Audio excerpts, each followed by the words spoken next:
இப்போ மனித உணவுகள் எதுவோ அதை தான் நம்ம சாப்பிடணும். மனித உயிர்களுக்கு என்ன இயற்கை விதிக்கப்பட்டிருக்கோ நீங்கள் இதை தான் சாப்பிடணும், மனித உயிர்களான நீங்கள் வந்து இதை தான் சாப்பிட்ணும், இந்த உணவுகளை தான் சாப்பிட்ணும் அப்படின்னு சொல்லிட்டு இயற்கையால் எது விதிக்கப்பட்டிருக்கோ அதைத்தான் நாம் சாப்பிட்ணும். அதை தவிர்த்து விட்டு நாம் வந்து மாமிசம் சாப்பிட்றது அல்லது உப்பு போட்டு சமைச்சு சாப்பிட்றது இதெல்லாம் சாப்பிட்டாக்கா கண்டிப்பாக அது இன்னொரு பக்க விளைவுகளை உண்டு பண்ண தான் செய்யும். இயற்கை விதிமுறைக்கு நீங்கள் மீறினீங்கன்னா அது கண்டிப்பாக பக்க விளைவுகளை ஏற்படுத்த தான் செய்யும் கண்டிப்பாக. அது வகையில் இப்போ மாமிசம் இப்போ வந்து நம்ம மனித உயிர்களோட உணவுகள்ங்கிறது தாவரம் தான். நம்ம வந்து தாவர உண்ணிகள். அதற்கு என்ன காரணம் அப்படின்னா, தாவர உண்ணிகள் என்பதற்கான ஒரு உறுதியான நிரூபணம் என்னன்னாக்கா, நம்ம தாடைகள் வந்து பக்கவாட்டில் அசையும். அரைச்சி சாப்பிட்றது நம்முடைய இது. அப்போ அதேமாதிரி மாமிசத்தை சாப்பிடுகிற சிங்கம், புலி, கரடியெல்லாம் பாருங்கள், அதால் அதோட தாடைகள் பக்கவாட்டில் அசையாது. அது கடித்து துண்டு துண்டாக்கிது இதான் விழுங்குமே தவிர அதை அரைச்சி சாப்பிடாது. அரைக்கிறதுக்கு தகுந்த மாதிரி அதோட தாடைகள் பக்கவாட்டில் அசையாது. நமக்கு அந்த தாடைகளை பக்கவாட்டில் அசையும். ஆடு மாடு அதுக்கெல்லாம் தாடைகள் வந்து பக்கவாட்டில் அசையும். இதெல்லாம் தாவர உண்ணிகளோ அதோட தாடைகள் பக்கவாட்டில் அசையும். ஆனால் சிங்கம், புலி, கரடு, சிறுத்தைகள் இவங்களோட தாடைகள், நாய்களெல்லாம் பாருங்கள், அதோட தாடைகள் பக்கவாட்டில் அசையாது. நிறைய கடித்து துண்டு துண்டாக்கி தான் சாப்பிடும், விழுங்கும், அப்படி அரைச்சி சாப்பிடாது. அந்த மாதிரி அதனால் நம்ம வந்து மாமிச உண்ணிகள் கிடையாது, நம்ம வந்து தாவர உண்ணிகள். அப்போது வந்து நாம் வந்து தாவரங்களை தான் நம்ம உணவாக உண்ணணும், மாமிசத்தை உணவாக உண்ணக்கூடாது. அப்போ தாவர உண்ணிகளுக்குன்னு ஒரு மனப்பான்மை இருக்குது, மிருகங்களுக்குன்னு அதாவது மாமிச உண்ணிக்குன்னு ஒரு மனப்பான்மை இருக்குது. அந்த மனப்பான்மைங்கிறது வந்து வெறும் அது மாமிசம் என்பது ஒரு உணவு மட்டும் இல்லை, அது ஒரு மனப்பான்மை சார்ந்தது. எப்படின்னா நீங்கள் வந்து ஒரு உயிரை கொல்லும்போது உங்களுக்கு எவ்வளோ கஷ்டமாக இருக்கும். அந்த மாதிரி மனதுங்கிறது மனப்பான்மையை அடிப்படையாக கொண்டது. மாமிசம் என்பது ஒரு மனப்பான்மையை அடிப்படையாக கொண்டது. மாமிசத்தை உணவாக உட்கொள்ளும் இந்த சிங்கம், புலி, கரடிகள்லாம் அதோட உணர்வுகளே வந்து அவளுக்கு வந்து பரிதாப உணர்ச்சியே கிடையாது. நாமளும் அதே மாதிரி மாமிசத்தை உணவாக உட்கொள்கிறோன்னு வச்சுக்கோங்க. அப்போ நமக்கும் அந்த ஒரு ஈவு இறக்கம் இல்லாமல் போயிடும், மனிதத்தன்மை இல்லாமல் போயிடும். அதனால தான் இங்கே இவ்வளோ சண்டைகள், கொலை, கொள்ளை, போர்கள் ஏன் இவ்வளோ நடந்தது அப்படின்னா, இந்த மாதிரியான மாமிசம்லாம் நம்ம சாப்பிட்டதுனால தான்.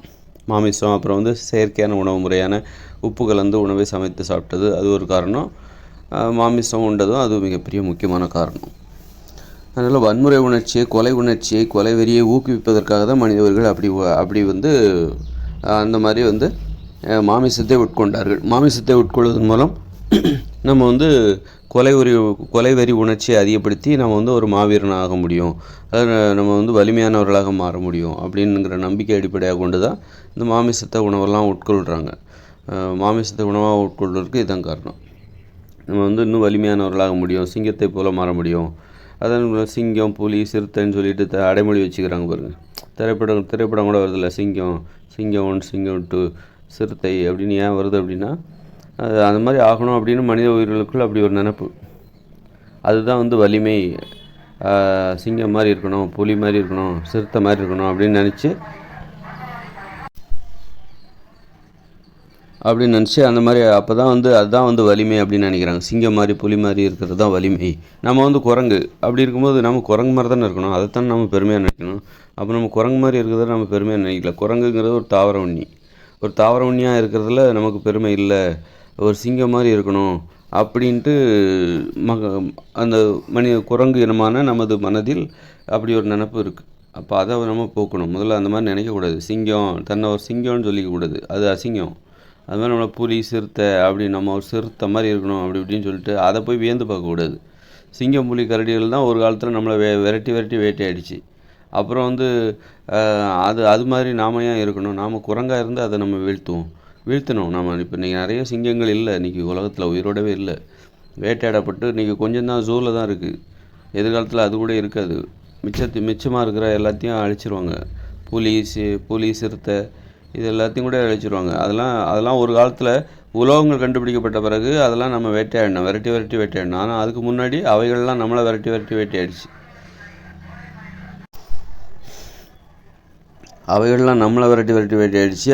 அவைகளால் நாம் நிறைய செத்து போனோம். அப்போ இன்றைக்கி நீ ஒரு பாதுகாப்பான இடத்துக்கு வந்துட்ட, உலோகங்களெல்லாம் கண்டுபிடிச்சிட்ட அல்லது இயந்திரங்களை கண்டுபிடிச்சிட்ட, காங்கிரீட் கட்டடங்களை பாதுகாப்பாக உட்காந்துட்டு சிங்கம் மாதிரி ஆகணும், புலி மாதிரி ஆகணும், சிங்கம், சிறுத்தைன்னு சொல்லிட்டு பெருமை பேசிகிட்டு இருந்தால் அது எவ்வளோ பெரிய அவமானம்.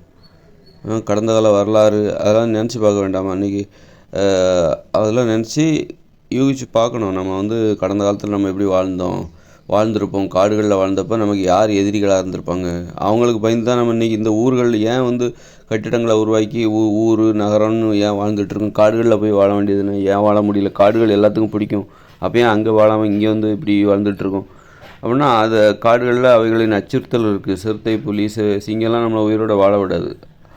அப்போ அவைகள் தான் நமக்கு மிகப்பெரிய எதிரி. அப்படிங்கும்போது நம்ம இன்னும் அந்த காட்டு உயிரினம் தான் முதல்ல, அது நல்லா நினச்சிக்கணும். நாம் ஏதோ வந்து பெரிய இதுவாகிட்டோம், காடுகள் அந்த காட்டு உயிரினம் என்கிற தன்மையிலேருந்து விலகி நாம் ஏதோ பெரிய இதுவாகிட்டோம் அப்படின்னு நினச்சிட்டு இருக்கோம். நம்ம இன்னும் அந்த காட்டு விலங்குகள் தான், காடுகளில் வாழ்கிற காடுகள் தான் நம்ம வாழணும். அதான் நம்முடைய பதிவு. உயிரினங்கள் அனைத்தும் காடுகளில் தான் வாழணும். காடுகள் தான் இயற்கையானது. ஒரு காலத்தில் காடுகள் தான் இந்த உலகத்தில் இருந்தது. நாம் தான் அதை அழித்து சமவெளியாக மாற்றி இங்கே வந்து கட்டிடங்களை நம்ம கட்டி ஊர் நகரம். இது செயற்கையானது, இது நிரந்தரமே கிடையாது. நாம் என்றைக்குமே காடுகளில் தான் வாழணும். நாளைக்கு நாம் வாழப்போகிற காடுகளை நாமே உருவாக்கணும். அதுதான் காடுகளை வந்து அதுக்காக திரும்பவும் நம்ம போய் காடுகளுக்கு போய் வாழணுங்கிற அவசியம் இல்லை. நாம் வாழ்கிற இடத்தை காடுகளாக மாற்ற வேண்டும். உலகத்தில் இருக்கிற அத்தனை பேரும் ஒருங்கிணைந்த வேளாண்மை என உணவை உற்பத்தி செய்கிற தொழிலை செஞ்சிட்டோம் அப்படின்னு வச்சுக்கோங்க. அப்புறம் இந்த அப்போ பழங்கள், காய்கறிகள், இந்த மாதிரி எளிமையான விவசாயம், நெல், கோதுமை இதெல்லாம் வந்து பார்த்தா அது வந்து காடுகளை உருவாக்க உதவாது. ஏன்னா அது பார்த்திங்கன்னா நெல்லெல்லாம் பார்த்திங்கன்னா நெல் விதைக்கிறீங்க, வளர்க்குறீங்க, அது பார்த்திங்கன்னா ஒரு பச்சையாக இருக்கும். அதில் எங்கே உங்களுக்கு காடுகள், அது என்ன காடுகள், பச்சையாக இருக்கும், அவ்வளோதான். பச்சையாக புல் மாதிரி தானே அது. ஒரு அடி உயரத்துக்கு அது வளர்ந்து சமமாக நிற்கும். ஆனால் அது சமவெளிகள் தான். நீங்கள் வந்து ஒரு காவிரி டெல்டா பகுதி அங்கெல்லாம் போய் பாருங்கள், நெல் விளைவிக்கிற பெரிய ஆயிரக்கணக்கான ஏக்கர் சமவெளியாகவே தான் இருக்கும். அது பசுமையான சூழ்நிலையை கொண்ட அந்த காவிரி டெல்டா பகுதியில் கூட, காவிரி ஆறு பாயிற அந்த பகுதியில் கூட ஆயிரக்கணக்கான லட்சக்கணக்கான ஏக்கர் விளைநிலம் சமவெளியாக தான் இருக்கும். சமவெளியில் வந்து புல் வளர்க்குறாங்க, நெல் வளர்க்குறாங்க, அவ்வளோதான். ஆனால் அதனால் இது வந்து ஒரு சமவெளி, அதாவது ஒரு தரிசு நிலம் மாதிரி தான். பச்சை நிற தரிசு நிலம். இந்த நெல்லெல்லாம் வளர்க்குறாங்கல்ல, லட்சக்கணக்கான ஏக்கரில் நெல்லை விதைச்சி வளர்க்குறாங்க அப்படின்னா அது வந்து ஒரு பச்சை நிற தரிசு நிலம் தான். அதனால நமக்கு வந்து ஒரு குளிர்ச்சி இங்கே ஏற்பட்டு விடாது. நீங்கள் நெல்லை வளர்க்குறதுனால குளிர்ச்சிங்கிறது ஏற்பட்டு விடாது. ஆனால் மரங்களை வளர்க்கணும். பழங்களை தருகிற, காய்கறிகளை தருகிற செடிகள், கொடிகள், அப்புறம் மரங்களை வளர்க்கணும். மாமரம், கொய்யாப்புறம், இந்த மாதிரி இதை அதே லட்சக்கணக்கான ஏக்கரில் நெல்லை வளர்க்குறாங்க. அது ஒரு அடி உயரத்துக்கு வளர்ந்து ஒரு 6 மாதத்தில் திரும்ப அது வந்து முதிர்ச்சி அடைஞ்சு திரும்ப அது அது மஞ்சாயிருது, காஞ்சி போயிடுது, திரும்ப அதை அறுக்கிறாங்க. ஆக அது ஒரு சமவெளி நிலம் தான், தரிசு நிலம் தான் சொல்லப்போனால். இப்போ அதே 1,00,000 ஏக்கர் விளைநிலங்கத்தில் நீங்கள் வந்து மாமரம், கொய்யா மரம், பலா மரம், அந்த மரம், இந்த மரம், பழங்களை தருகிற மரங்களாக இருக்குதுன்னு வச்சுக்கோங்க 1,00,000 ஏக்கரில். அப்போ எவ்வளோ குளிர்ச்சி ஏற்படும் பாருங்கள் நல்லா.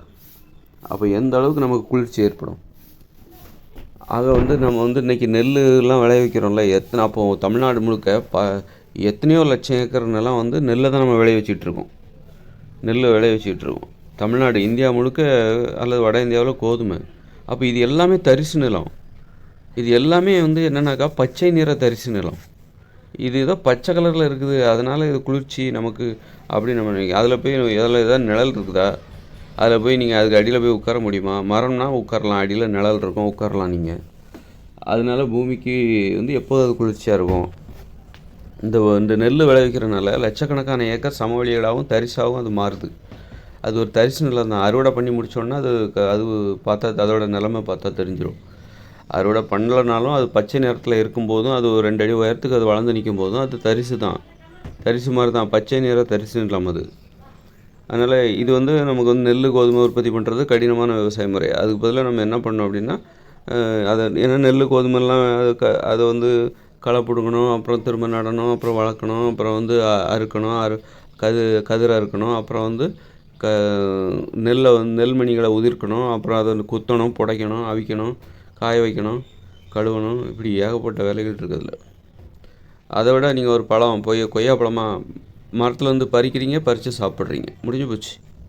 நீங்கள் ஒரு நெல்லை நீங்கள் விதைச்சி கலப்பு அதெல்லாம் பண்ணி அறுவடை பண்ணி அப்புறம் அந்த நெல்லை வந்து மாடுகளை மேலே விட்டு நடக்க சொல்லி அந்த மணிகளை பிரித்து எடுத்து அதை அப்புறம் வந்து அவிச்சு அப்புறம் குத்தி புடைச்சி எவ்வளோ வேலை இருக்குது. ஒரு நெல்லை வந்து நீங்கள் உணவாக தயார் பண்ணுறதுக்கு, அப்புறம் நீங்கள் அதை வந்து சட்டி பானையில் போட்டு உப்பு போட்டு வேக வச்சு அதுக்கு ஒரு குழம்பு வச்சு எவ்வளோ கஷ்டப்பட வேண்டியிருக்கு. அதை விட நீங்கள் வந்து ஒரு கொய்யாப்பழம் வளருங்க, கொய்யா மரத்தை வளர்த்தா அதில் காய்க்கிற கொய்யாப்பழத்தை பறிச்சிங்க, சாப்பிட்டீங்க, முடிஞ்சு போச்சு. ஒரு மாமரத்தில் வந்து மாம்பழம் அந்த மாம்பழத்தை பறிச்சிங்க, சாப்பிட்டீங்க, முடிஞ்சு போச்சு. ஒரு பலாப்பழம் அதே மாதிரி, எந்த ஆரஞ்சு பழம், அன்னாசி பழம், எதாக இருந்தாலும் பழத்தை பறிக்கிறீங்க, அந்த இடத்துலையே உட்காந்து சாப்பிட்டு போயிடலாம். எளிதான உணவு, இதுதான் எளிதான உணவு. ஆனால் நெல் கோதுமையில் என்ன என்ன இதுனாக்கா, நெல் கோதுமையில் சேமித்து வைக்க முடியும். 6 மாதத்துக்கு, 1 வருஷத்துக்கு, 2 வருஷத்துக்கு கூட சேமித்து வைக்க முடியும். இந்த மாம்பழம் கொய்யாப்பழத்தை சேமித்து வைக்க முடியாது. அதுதான் வந்து நெல்லை நம்ம நிறையா ஏன் உற்பத்தி பண்ணுறோம் அப்படின்னா, அதை நம்ம சேமித்து வைக்க முடியும். அப்புறம் அது வந்து உப்பு போட்டு சமைச்சு சாப்பிடும்போது அதில் நிறைய சுவை அதிகமாக இருக்குது. கடந்த காலங்கள்லாம் உணவு பஞ்சம் ஏற்படாமல் பார்த்துக்கிறதுக்கு அவங்க வந்து என்ன பண்ணியிருப்பாங்க அப்படின்னா, இந்த போர்கள்லாம் ஏற்படுவாங்க. அப்போல்லாம் மனித வாழ்க்கை ஒரு ஊரில் அமைதியாக இருக்குது அப்படின்னா, அன்றைக்கெல்லாம் அப்படி கிடையாது. ஒரு போர் திடீர்னால பக்கத்து நாட்டுக்காரன் சண்டைக்கு வருவான். ஒரு 10-100 பேர்த்த கூப்பிட்டு வருவாங்க. சண்டை போட்டு இனிமேல் உங்கள் ஊர் எங்களுக்கு தான் சொந்தம் அப்படின்னு சொல்லிட்டு போயிடுவாங்க. அந்த ஊர் மக்கள் வந்து நிறைய செத்து போயிடுவாங்க. சண்டை போட்ட நிறைய பேர் வாளாலும் ஈட்டியாலும் குத்துப்பட்டு செத்து போயிடுவாங்க. அந்த ஊரே மரண ஓலமாயிரும். அப்போது வந்து அவங்க ஒரு இயல்பான வாழ்க்கை வாழ முடியாது. அவங்க நிலங்கள் அப்போ விவசாயம் பண்ணிகிட்ருப்போம். ஒரு திட்டமிட்ட வாழ்க்கையை வாழ முடியாது. அப்போ உணவு பஞ்சம்லாம் நிறைய வரும். உணவு பஞ்சம் இந்த மாதிரி போர்கள்னால திடீர்னால ஒரு ஊரை ரொம்பவும் உக்கிரமாக சண்டை போடும்போது ஒரு ஊரில் உள்ள ஆம்பளைங்க எல்லாருமே வந்து பெரும்பாலானவங்க செத்து போயிடுவாங்க. போரில் செத்து போயிடுவாங்க. அப்புறம் என்ன பண்ணுறது? அப்புறம் வந்து அந்த போரில் செத்துப்போன ஊரில் உள்ள பொம்பளைங்களை வந்து எதிரி நாட்டுக்காரங்க வீரர்கள் என்ன பண்ணுவாங்க, கற்பழிக்கிறது, பலாத்காரம் பண்ணுறது, நல்லா இருக்கிற பொண்ணுங்களை கூப்பிட்டு போயிடுவாங்க. இந்த மாதிரி ஒரு மனித வாழ்க்கை முறையை சீரழிச்சிருவாங்க ஒரு போருங்கிறது. அப்போது இந்த மாதிரி டைமில் அவங்களால விவசாயத்தில் முழுமையாக கவனம் செலுத்த முடியாது. அது தினசரி உணவை எப்படி பூர்த்தி செய்கிறது? அப்போ இந்த மாதிரியான நேரத்தில் அவங்களுக்கு வந்து விவசாயத்தை பற்றின கவலையே இருக்கக்கூடாது. உணவு உற்பத்தி பற்றின கவலையே இருக்கக்கூடாது. நம்ம கவலை முழுக்க சண்டை போடுறது தான், சட்டிப்பானை செய்கிறது தான். அது வந்து உலகங்களால் வேறு தொழில்கள் இருக்குல்ல, இந்த என்னது ஆசாரி வேலை, தச்சு வேலை, மரங்கள் கதவு ஜன்னல்கள் செய்கிறது, அந்த மாதிரி வேலைகளில் தான் நம்ம கவனம் செலுத்தணும். அந்த மாதிரி வேலையும் அதிகரிச்சிருச்சு. இப்போ வந்து விவசாயம் செய்கிறவங்களும் குறைஞ்சி போயிட்டாங்க. அந்த காலத்துலேயே விவசாயம் செய்கிறவங்க குறைஞ்சிக்கிட்டே வராங்க. முழு நேரம் கதவு ஜன்னல் செய்கிறவங்க, சட்டிப்பானை செய்கிறவங்க, அப்புறம் வேறு தொழில் செய்கிறவங்க, நகைகள் செய்கிறவங்க, அப்புறம் ஆடைகள் நெய்கிறவங்க, இப்படி வேறு தொழில். அப்புறம் வந்து இந்த கத்தி, அருவாய், ஈட்டி, கடப்பாரை இதெல்லாம் செய்கிற தொழில். இப்படி மக்கள் வேறு தொழில். அப்போ கட்டிடங்கள் கட்டுறவங்க, இப்படி வீடு கட்டுறவங்க, இப்படி வேறு தொழில் செய்கிறவங்க அந்த காலத்தில் அதிகரிக்கும் போது விவசாயம் செய்கிறவங்க குறையிறாங்க. அப்போ என்ன பண்ணணும்? குறையும் போது எல்லாருக்கும் தேவையான உணவு உற்பத்தி பண்ணியாகணுமே. ஆனால் விவசாயம் செய்கிறவங்க குறைஞ்சாலும் எல்லாருமே சாப்பிட்டாகணும்ல. அப்போது எல்லாருக்கும் தேவையான உணவை உற்பத்தி பண்ணுற பொறுப்பு யாருக்கு போய் சேருது? விவசாய தலையில் போய் நிற்குது. இப்போ விவசாயிகிட்ட சொல்கிறாங்க மக்கள், என்ன சொல்கிறாங்க? இப்போ பாரு, எல்லோரும் விவசாயம் பண்ணுறதில்ல, முழு நேரம் வேறு வேலை பார்க்குறாங்க. நிறைய பேர் போர் வீரர்களாக பயிற்சி எடுக்கிறாங்க. இன்னும் நிறைய பேர் பார்த்திங்கன்னா கதவு ஜன்னல் செய்கிற ஆசாரி வேலை, இன்னும் நிறைய பேர் மரம் வெட்டுற தொழிலை பார்க்குறாங்க. இன்னும் நிறைய பேர் வந்து அருவாய், ஈட்டி, கடப்பாரை, கம்பு இந்த மாதிரியான செய்கிற வேலையை செய்கிறாங்க. இன்னும் கொஞ்சம் பேர் என்ன பண்ணுறாங்க, சட்டிப்பானை, அலுமினிய சட்டிப்பானை அந்த மாதிரி. ஆனால் அந்த காலத்தில் அலுமினியத்தில் இருந்ததா என்னன்னு தெரில, மண்பானை செய்கிற வேலைகளை செய்ய ஆரம்பித்தாங்க. இப்படி வெவ்வேறு கட்டிடம் கட்டுற வேலை, இப்படி வெவ்வேறு வேலைகளில் வந்து மக்களுடைய கவனம் திரும்பும்போது விவசாயம் செய்கிறவர்களுடைய எண்ணிக்கை குறையுது. ஆனால் அந்த எண்ணிக்கை குறைஞ்சாலும் அவங்க தலையில் என்ன பொறுப்பு இருக்குன்னாக்கா, எல்லாருக்கும் தேவையான உணவை உற்பத்தி பண்ணுற பொறுப்பு அவங்கக்கிட்ட தான் இருக்குது. விவசாயம் செய்கிறவங்களோட எண்ணிக்கை குறையலாம், ஆனால் சாப்பிட்றவங்க எண்ணிக்கை குறையாதில்ல. இருக்கிறவங்க எல்லோரும் சாப்பிட்டு தானே ஆகணும். அப்போ அதுக்கு வந்து என்ன ஆகணும்னா, எல்லாருக்கும் தேவையான உணவை உற்பத்தி பண்ணுற பொறுப்புங்கிறது அந்த விவசாயிகள்கிட்ட போகுது. அப்போ அவங்க என்ன பண்ணுறாங்கன்னாக்கா, எல்லாருக்கும் தேவையான உணவை உற்பத்தி பண்ணணும் அப்படின்னா அதுக்கு சிறந்த வழி நெல், கோதுமை இந்த மாதிரி தானியங்களை உற்பத்தி பண்ணுறது தான். சோளம், நெல்லுங்கிறது இப்போ தான் இடையில வந்தது. ஒரு 40 வருஷத்துக்கு 50 வருஷத்துக்கு முன்னாடி தான் தமிழ்நாட்டில் அரிசி பயன்பாடுங்கிறது அதிகரித்தது. அதுக்கு முன்னாடிலாம் சோளம், கேழ்வரகு இந்த மாதிரியான தானியங்கள் தான் அதிகமாக இருந்தது. இந்த தானியங்கள்லாம் நம்ம சேமித்து வச்சு சாப்பிட முடியும். அதுதான் இதோட சிறப்பு. சோளம் இதெல்லாம் கூட ஒரு 2-3 மாதத்துக்கு எவ்வளோ நாளைக்கு சோளத்தை எவ்வளோ நாளைக்கு சேமித்து வைக்க முடியும்னு தெரில. ஆனால் அரிசியை நம்ம ரொம்ப நாளைக்கு சேமித்து வைக்க முடியும். ஆனால் அரிசி இடையில தான் வந்ததுன்னு நான் நினைக்கிறேன். ஒரு 40-50 வருஷத்துக்கு முன்னாடி அரிசியோட பயன்பாடுலாம் ரொம்ப அரிதானது. ஒரு 50-100 வருஷத்துக்கு முன்னாடி தான் வந்திருக்கும் அரிசியெல்லாம் இங்கே. இன்னும் சரியாக தெரில. ஒருவேளை அதனால் இந்த மாதிரி சேமித்து வச்சு இந்த உணவு பஞ்சம் எதுவும் வரக்கூடாது, விவசாயம் செய்கிறவங்களோட எண்ணிக்கை குறைஞ்சிடுச்சு, அதனால் எல்லாருக்கும் தேவையான உணவு உற்பத்தி பண்ணுற அந்த பொறுப்புங்கிறது விவசாயிகளோட தலையில் வந்து இறங்குது. அப்படிங்கும்போது அப்போது அந்த பொறுப்பை எப்படி நிர்வகிக்கணும், அந்த பொறுப்பை எப்படி நம்ம சரியாக செய்யணும் அப்படிங்கும்போது தான் இந்த மாதிரி தானியங்களை உற்பத்தி பண்ணுற நடைமுறை வருது. கோதுமை, இந்த மாதிரியான கோதுமை, நெல், இது கேழ்வரகு, சோளம், இந்த மாதிரி தானியங்களை உற்பத்தி பண்ணுற பொறுப்புங்கிறது விவசாயிகளோட தலையில் வந்து இறங்குது. இது மாதிரி தானியங்கள்லாம் இருக்குது, தானியங்கள் நெல், சோளம் அல்லது வந்து கேழ்வரகு இதெல்லாம் இருக்குதுங்கிற நம்பிக்கையோட நிறைய பேர் விவசாயத்தை விட்டு போவாங்க. ஏன்னா இதை தான் கொஞ்சம் பேர் உற்பத்தி பண்ணாலே போதும், எல்லாத்துக்கும் தேவையான உங்களுக்கு உணவு தானியம் வந்து கிடச்சிருது. அப்படி இருக்கும்போது நாம் எல்லாருமே விவசாயம் பண்ணுங்கிற அவசியம் இல்லை. நம்ம வேறு வேலை பார்க்கலாம், கதவு ஜன்னல்கள் செய்கிற வேலைக்கு போகலாம், மரம் வெட்டுற வேலை போகலாம். மரத்தை வெட்டி அதை வந்து பலகையாக இழைச்சி கதவுலாம் ஜன்னல்லாம் செய்யணும். இப்படி இந்த வேலை மிகப்பெரிய கடினமான வேலை. அந்த காலங்களில் மரம் வெட்டுறதே அவ்வளோ கடினமான வேலை. இன்றைக்கி சர்றன்னு அறுத்து போட்டுறோம் மிஷின் வச்சு. அன்றைக்கி பாருங்கள், ஒரு மரத்தை வெட்டுறதுக்கு எவ்வளோ கஷ்டப்படுவாங்க. அப்புறம் மரத்தை அறுக்கணும், பலகைகளாக மாற்றணும், கதவுகளாக செய்யணும், அப்படி ரொம்ப கஷ்டப்பட்டுருப்பாங்க அவங்க. அப்போ அதுக்கு நிறைய ஆட்கள் தேவை. நிறைய பேர் இன்றைக்கி கொஞ்சம் பேர் தான் அந்த வேலைகள்லாம் செய்கிறாங்க. அன்றைக்கி வந்து அப்படி கிடையாது, நிறைய ஆட்கள் அந்த வேலைகளை செஞ்சாகணும். மரத்தை வெட்டுறது, அது கலவை மாற்றுறது அப்படின்னு சொல்லிட்டு நிறைய பேர் அந்த வேலையை செய்யும்போது விவசாயம் செய்கிறவங்களோட எண்ணிக்கை குறையும். இப்படி அந்த ஒரு உணவு பஞ்சம் எதுவும் ஏற்பட்டு விடக்கூடாது. அப்படிங்கும்போது உணவு பஞ்சத்தை போக்குற பொறுப்புங்கிறது விவசாயிகள் தலையில் இருக்குது. அப்படிங்கும்போது விவசாயிகள் யோசிக்கிறாங்க, இந்த மக்களோட உணவு பஞ்சத்தை என்றைக்கும் நம்ம மேலே எவ்வளோ நம்பிக்கை வச்சுருக்காங்க, அப்போ நம்ம என்றைக்குமே வந்து மக்களுக்கு வந்து பட்டினி போடாமல் நம்ம அவங்களுக்கு வந்து சாப்பாடு போடணும். அப்படின்னா அதுக்கு என்ன பண்ணணும்? டெய்லி பழங்களையோ காய்கறிகளையோ கொண்டு அவங்களுக்கு கொடுத்தா அது வந்து நம்மளால் டெய்லி பண்ண முடியாது. அதெல்லாம் சீசனுக்கு சீசன் தான். கொய்யாப்பழமோ மாம்பழமோ சீசனில் தான் வரும்.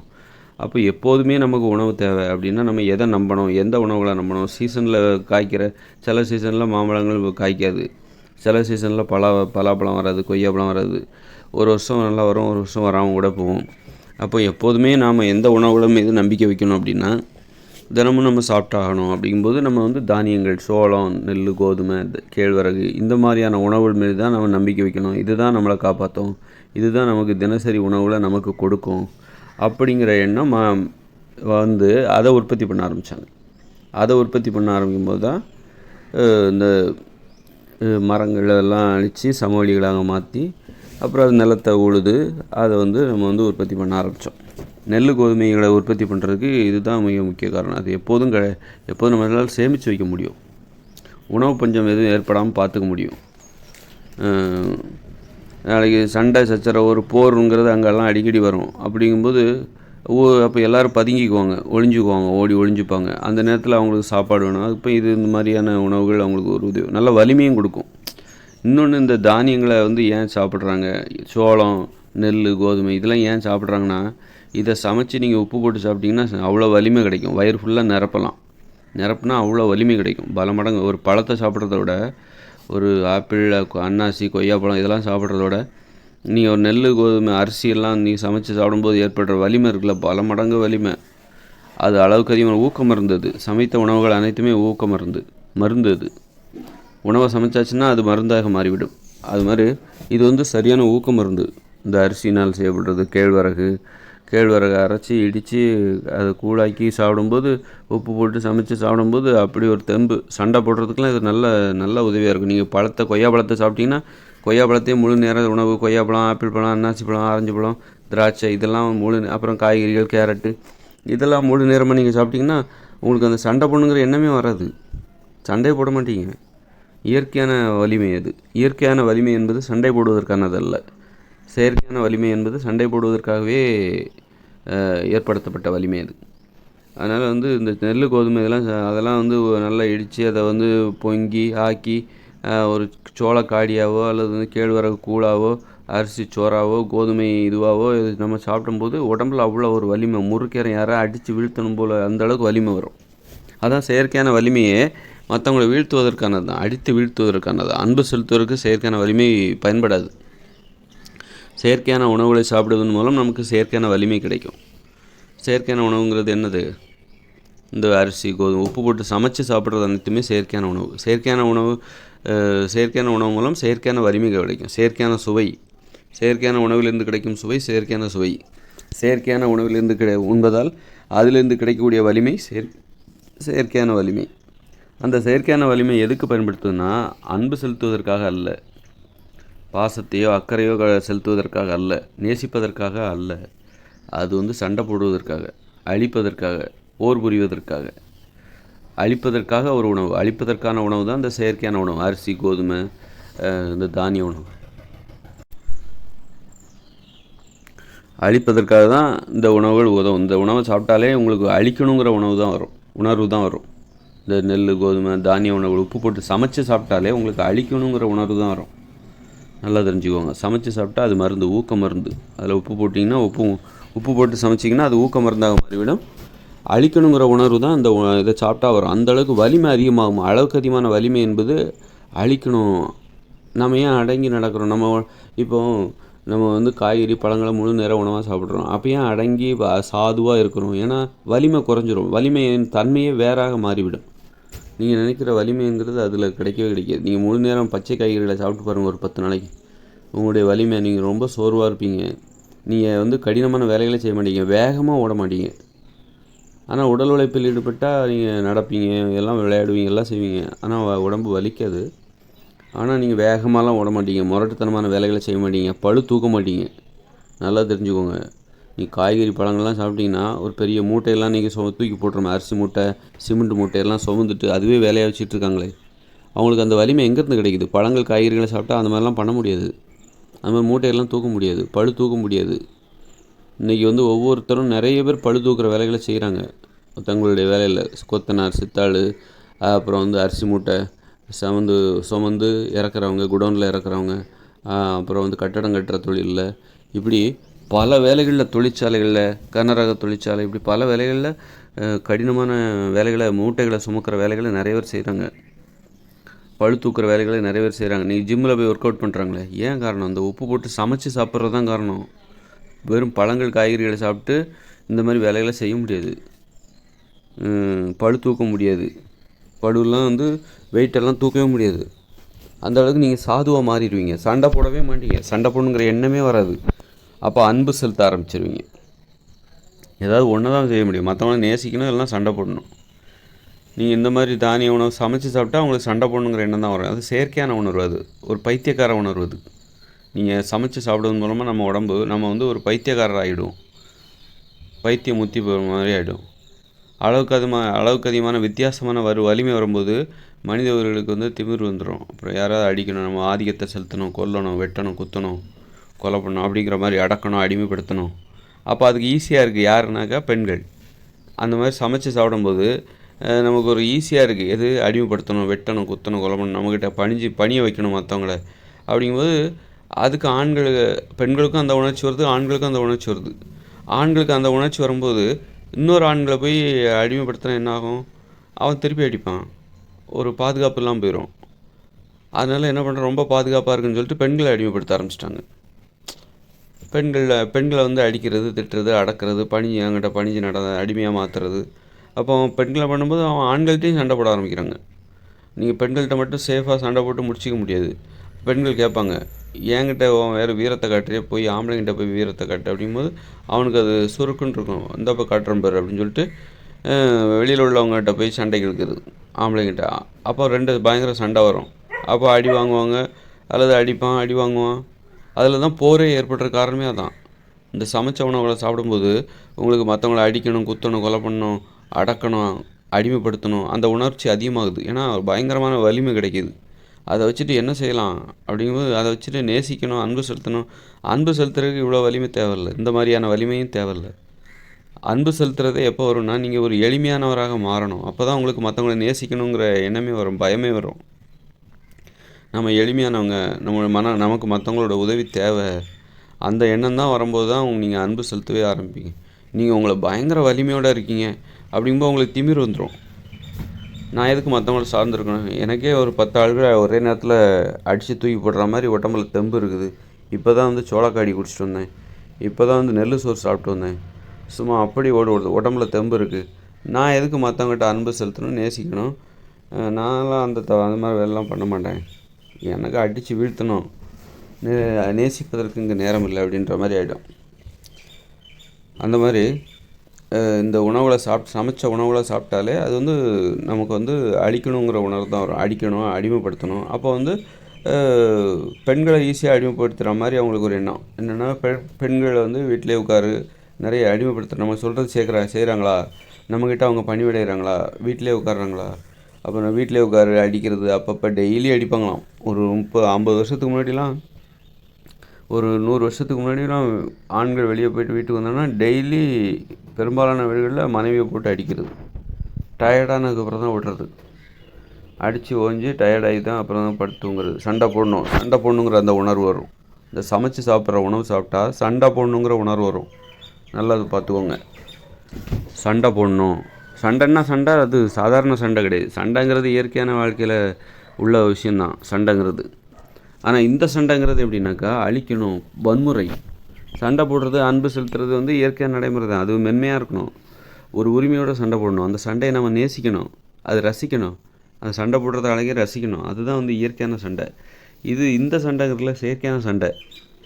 இந்த சண்டை எப்படின்னா இந்த நீங்கள் சோறு சமைச்சு சாப்பிட்றீங்கன்னு வச்சுங்க, வயிறு முட்டை சமைச்சு சாப்பிட்றீங்க, சோளக்காடியை கரைச்சி சும்மா வயிறு ஃபுல்லாக வயிறு முட்டை நல்லா குடிக்கிறீங்க. குடித்தா உடனே சண்டை போடணும். அப்படி உடம்புல அப்படி ஒரு தெம்பு, எவனே சண்டை போட்டு அடித்து வீழ்த்தணும், போட்டு தள்ளணும் அப்படிங்கிற மாதிரி தான் இருக்கும். அப்படி தான் இந்த போரே ஏற்பட்டுச்சு. அந்த காலத்தில் வந்து சண்டைகள் வந்து அவ்வளோ பெரிய, ஒவ்வொரு தெருவுலேயும் நடக்கும், ஒவ்வொரு வீட்லேயும் நடக்கும். முதல்ல சண்டை, புருஷங்காரன் பொண்டாட்டியை போட்டு அடிக்கிறது, இப்போ பெற்றவங்க பிள்ளைகளை போட்டு அடிக்கிறது, அப்புறம் பக்கத்து வீட்டுக்கு சண்டை, பக்கத்து தெருவோட சண்டை, ஜாதி. அதுக்கு தான் வந்து ஜாதி, அதுக்கு தான் ஒரு கட்டமைப்பு ஏற்படுத்துது. சண்டை போடுவதற்கான கட்டமைப்பு ஏற்படுத்துறதுக்காக தான் ஜாதியை உருவாக்குறாங்க. சாதி வந்து நல்லாயிருக்கு, சண்டை போடுறதுக்கு நல்லாயிருக்கு. அந்த உணர்வு வந்து சண்டை போடுறதை ஊக்குவிக்குது. சாதி உணர்வு என்பது சண்டை போடுவதை, அடிமைப்படுத்துவதை ஊக்குவிக்குது. அதனால தான் அதை கொண்டாடினாங்க. ஏன்னா வீரத்தை வெளிப்படுத்துறதுக்கு, நமக்கு ஒரு வாழ்வில் வந்து நம்ம வந்து வலிமையாக இருக்கணும் அப்படிங்கிற அந்த மாதிரி உணர்வு, அந்த இதெல்லாம் வந்து ஊக்குவிக்குது சாதி என்பது. அதனால தான் அதை போட்டு கொண்டாடினாங்க. அதுக்கு காரணம் இந்த சமைத்த உணவுகளை உண்பது தான் காரணம். சாதி உருவானதற்கே சமைத்த உணவுகள் தான் காரணம். சமைக்கிற உணவை நம்ம நிறுத்திட்டோம். 2040 வரும் நம்ம வந்து சமைச்சே சாப்பிட போகிறதில்ல. பெரும்பாலும் பச்சை காய்கறிகளை தான் சாப்பிட போகிறோம். நமக்கு உப்பு என்பது கிடைக்காது. அங்கே மோட்டார் வாகனங்கள் எதுவும் கிடையாது. கடற்கரையில் உற்பத்தி செஞ்சு உங்கள் உணவு அந்த உப்பை வந்து மக்களுக்கு விநியோகிக்க யாருமே இல்லை. பணம் என்கிற நடைமுறை இல்லாத போது 2040 அப்புறம் இந்த இயந்திர அறிவியல் உலகம் செயலிழந்துடும். அதன் பிறகு இயற்கையோடு இணைந்த மனித வாழ்க்கையில் தான். இயற்கையோடு இணைந்த மனித வாழ்க்கையில் வந்து நீங்கள் உப்பு உங்களுக்கு கிடைக்காது. பச்சையாக தான் நீங்கள் சாப்பிடுவீங்க.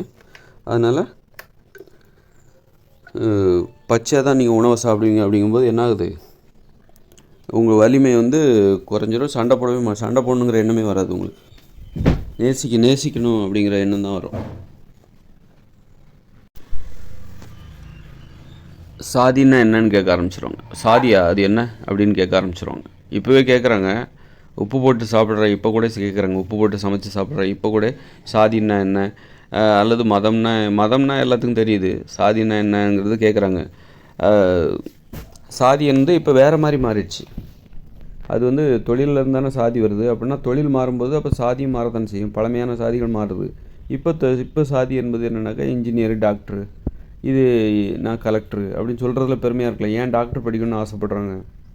அது ஒரு சாதி, அது ஒரு உயர் சாதி மாதிரி, உயர் சாதி மனப்பான்மையை அது கொடுக்குது. டாக்டர்னால் அவங்கள வந்து மரியாதையாக பார்க்குறாங்க, கடவுளாக நினைக்கிறாங்க, காப்பாற்றுறவங்களாக இருக்கிறாங்க. அதனால் டாக்டர் ஆகிட்டால் நம்ம உயர் சாதி ஆகிடலாம். அது சாதி மனப்பான்மை தான். அது டாக்டர் ஆகணும், இன்ஜினியர் ஆகணும். நான் இன்ஜினியர் அப்படின்னு சொல்கிறதுல அது ஒரு சாதி. நான் செட்டியார்னு சொல்லும்போது என்ன ஒரு சாதி மனப்பான்மை கிடச்சிதோ அதே மனப்பான்மை இது நவீன சாதிகள். எது எப்படின்னாக்கா engineer, doctor, teacher, collector, MLA, MP, அரசியல்வாதி, அப்புறம் இயக்குனர், டைரக்டர், நடிகர், சூப்பர் ஸ்டார், இதெல்லாம் என்னென்னாக்கா இது ஒரு ஜாதி. இது ஒரு நவீன ஜாதி. நம்ம செய்கிற தொழில் தான் நம்முடைய சாதியை உருவாக்குது. அப்படின்னா நாம் இன்றைக்கி என்ன தொழில் பண்ணுறோம், அந்த தொழில் தான் நமது சாதி. டீச்சர்ஸ்லாம் டீச்சர்ஸோடு சேருவாங்க. இன்ஜினியர்ஸோட பழகிறதுல ஆர்வம் காட்டுவாங்க, தொடர்பு வச்சுருப்பாங்க. அப்புறம் மருத்துவர்களோட தொடர்பு வச்சுருப்பாங்க. கூட்டமாக மருத்துவர்கள்னு ஒரு சங்கம் வச்சு அவங்களுக்குள்ள ஒவ்வொரு விஷயத்தையும் டிஸ்கஸ் பண்ணுவாங்க. அவங்க வீட்டில் ஒரு கல்யாணம்னா கூட ஒரு டாக்டர் பொண்ணாக தான் பார்க்க விருப்பப்படுவாங்க. டாக்டர் பையனாவோ டாக்டர் பொண்ணாக தான் பார்த்து கல்யாணம் பண்ணுவாங்க. இதுதான் சாதி. இப்படி தான் சாதி மரம். ஏன் வந்து இன்றைக்கி டாக்டர்ஸ்லாம் ஒன்றா அவங்களுடைய நண்பர்களும் பெரும்பாலும் டாக்டர்ஸாக தான் இருப்பாங்க, மருத்துவர்களாக தான் இருப்பாங்க. ஏன் இருக்கிறாங்க? அவங்களுடைய தொடர்பு, பழக்க வழக்கம் எல்லாமே வந்து அவங்களுடைய தினசரி வாழ்க்கையில் மருத்துவர்களோடு தான் தொடர்பு இருக்கும். ஏன்னா அப்போ தான் அவங்களால அந்த தொழிலை சிறப்பாக செய்ய முடியும். அதுதான் அவங்களுக்கு பாதுகாப்பு. அப்போ தான் வந்து ஒரு போட்டி போடுறதுக்கு வந்து உங்களுக்கு அதே துறையை சேர்ந்தவங்க தான் தேவை. நீங்கள் ஒரு டாக்டர் வந்து இன்ஜினியர் கூட போட்டி போட முடியாது. இன்ஜினியர் கூட தான் போட்டி போடுவாங்க. அப்போது இதுதான் வந்து அன்றைக்கி ஏன் சாதியாக எல்லோரும் ஒன்று கூடி வாழ்ந்தாங்க. அன்றைக்கி வந்து மண்பானை சட்டிப்பானை செய்கிறவங்க ஒன்றா, அவங்க சொந்தக்காரங்கள்லாம் சட்டிப்பானை செய்கிறவங்களா இருப்பாங்க. அது மாதிரி ஆசாரி, தச்சு வேலை செய்கிறவங்க, கதவு ஜன்னல் செய்கிறவங்க, அவங்க வந்து அவங்களுடைய சொந்தக்காரங்க எல்லோரும் அந்த கதவு ஜன்னல் செய்கிற அந்த வேலை தான். அப்போ அது அவங்களுடைய வாழ்க்கை வந்து எளிதாக இருப்பதற்காகவும், நிறைய வேலைவாய்ப்பு தொடர்புகள் தெரிவதற்காகவும், வேலையை கற்றுக்கிறவங்க போட்டி போடுறதுக்கும் அது உதவியாச்சு. அதனால் அன்றைக்கி ஒரு தொழில் செய்கிறவங்க அன்றைக்கும் ஒன்றா இருந்தாங்க. ஒரு குறிப்பிட்ட தொழில், எந்த தொழில் செய்கிறாங்களோ அந்த தொழில் செய்கிறவங்க அனைவரும் ஒன்றா இருந்தாங்க. அப்படி தான் சாதி உருவாச்சுது. அப்போ அவங்கெல்லாம் ஒரு சாதி. அப்போ இன்றைக்கி வந்து புதிய தொழில்களை மக்கள் செய்ய ஆரம்பிச்சிட்டாங்க. அப்போ இன்றைக்கி வந்து ஜாதியும் மாறுது. அந்த மனப்பான்மை என்பது மாறுகிறது. நம்ம வந்து சான்றிதழ்களில் தான் செட்டியார், முதலியார், நாடார், தேவர்னு இருக்குது. அது வந்து சும்மா அதுக்கு மதிப்பே கிடையாது. அதுலேருந்து நாம் வந்து நம்மளை அப்டேட் பண்ணிக்கணும். அப்டேட் பண்ணால் மேம்படுத்திக்கணும். அந்த சாதி மனப்பான்மையை நீங்கள் மேம்படுத்தி கொள்ள வேண்டும். சாதி மனப்பான்மையை வந்து நீங்கள் நவீனப்படுத்திக்கணும். இன்றைக்கி நீங்கள் என்ன தொழில் செய்கிறீங்களோ அதைத்தான் நீங்கள் உங்கள் சாதியாக நினச்சிக்கணும். சாதி மனப்பான்மையிலேருந்து நீங்கள் வந்து தப்பவே முடியாது. மதத்திலிருந்து கூட நீங்கள் விடுபட்டுடலாம். நீங்கள் எனக்கு எந்த மதமும் கிடையாதுன்னு சொல்லலாம். ஆனால் உங்களுக்கு சாதி மனப்பான்மைன்னு ஒன்று இருக்குல்ல, அதுலேருந்து நீங்கள் விடுபடவே முடியாது. சாதி மனப்பான்மைன்னா அதாவது நான் சொல்கிறது நாடார், தேவர், கோனார், முதலியார் அதை சொல்லலை. அது பழமையான சாதி மனப்பான்மை. இன்றைக்கி நீங்கள் என்ன சாதி என்பது தொழில் செய்கிற மனப்பான்மையிலேருந்து தான் சாதி மனப்பான்மை வருது. ஒரு தொழில் செய்கிறவங்க, குறிப்பிட்ட ஒரு தொழில் செய்கிறவங்க ஒன்று கூடி வாழ்கிறதுல அவங்க வாழ்க்கை எளிமையாக இருந்தது. அவங்க பிரச்சனைகளை அவங்கள அதன் மூலம் சமாளிச்சிக்க முடிஞ்சுது, போட்டி போட முடிஞ்சுது. குறிப்பிட்ட ஒரு தொழில் செய்கிறவங்க, கதவு ஜன்னல் செய்கிற ஆசாரி தொழில், தச்சு தொழில் செய்கிறவங்க வந்து ஒன்றா இருக்கிறதுனால அவங்க போட்டி போட முடிஞ்சுது, நிறைய கற்றுக்க முடிஞ்சுது. ஒரு விஷயத்தை வந்து மற்றவங்ககிட்டருந்து கற்றுக்கிறதுக்கு அந்த தச்சு தொழில் செய்கிறவங்க எல்லோரும் ஒன்றா இருக்கிறதுனால, அல்லது வெவ்வேறு ஊரில் கூட இருப்பாங்க, ஆனால் போய் சொந்தக்காரங்களாக இருப்பாங்க. போய் அவங்ககிட்டருந்து அவன் எப்படி பண்ணுறான் அந்த தொழிலை, அது கற்றுக்கிறதுக்காக இந்த சாதி ரீதியாக அவங்க ஒன்றா கூடி இருந்தாங்க. அதனால் அவங்க ஒரு பெயரிட்டு அழைக்க ஆரம்பித்தாங்க. அதனால் அவங்களுக்கு வந்து அந்த சாதி மனப்பான்மை என்பது அதன் அடிப்படையில் இருந்தது. அப்போ இன்றைக்கும் வந்து அந்த சாதி மனப்பான்மை என்பது இப்போ வந்து நீ வந்து நாடார், தேவர் இந்த மாதிரி மனப்பான்மையை தூக்கி தூர போட்டுரு. நீ இன்றைக்கி என்னவா இருக்கிற? நான் இன்றைக்கி டீச்சராக இருக்கேன் அப்படின்னா உன் ஜாதி டீச்சர். நீ யார் கூட பழகுவ? கண்டிப்பாக டீச்சர் கூட தான் பழகுவ. அதுவும் இப்போ தமிழாசிரியர் கூட தான் பழகுவாங்க. அதுலேயும் உட்பிரிவது. டீச்சருங்கிறது ஆசிரியருங்கிற ஒரு சாதினா, ஆசிரியரில் நீ என்ன ஆசிரியராக இருக்கிற? தமிழாசிரியர்னால் அவனுடைய பழக்க வழக்கம் எல்லாம் வந்து தமிழாசிரியரோட தான் சமமாக பழகுவார். இந்த சமத்துவம், சாதி என்பது ஏன் உருவாகுது அப்படின்னா சமத்துவம். நீங்கள் தமிழாசிரியர்கிட்ட பழகும்போது தான் ஒரு சமத்துவத்தை உணர்வீங்க. ஒரு தமிழாசிரியர் ஆங்கில ஆசிரியர்கிட்ட பழகும்போது ஒரு வேற்றுமையை தான் உணர்வாங்க. ஆங்கில ஆசிரியர் கொஞ்சம் உயர்வானவர், கணித ஆசிரியர் அதை விட கொஞ்சம் உயர்வானவர், தமிழாசிரியர் தாழ்வானவர்ன்ற மாதிரியான ஒரு ஏற்றத்தாழ்வுகள் அங்கே இருக்கும். எல்லோரும் ஆசிரியர்லாம் ஒன்றா பார்க்க மாட்டாங்க.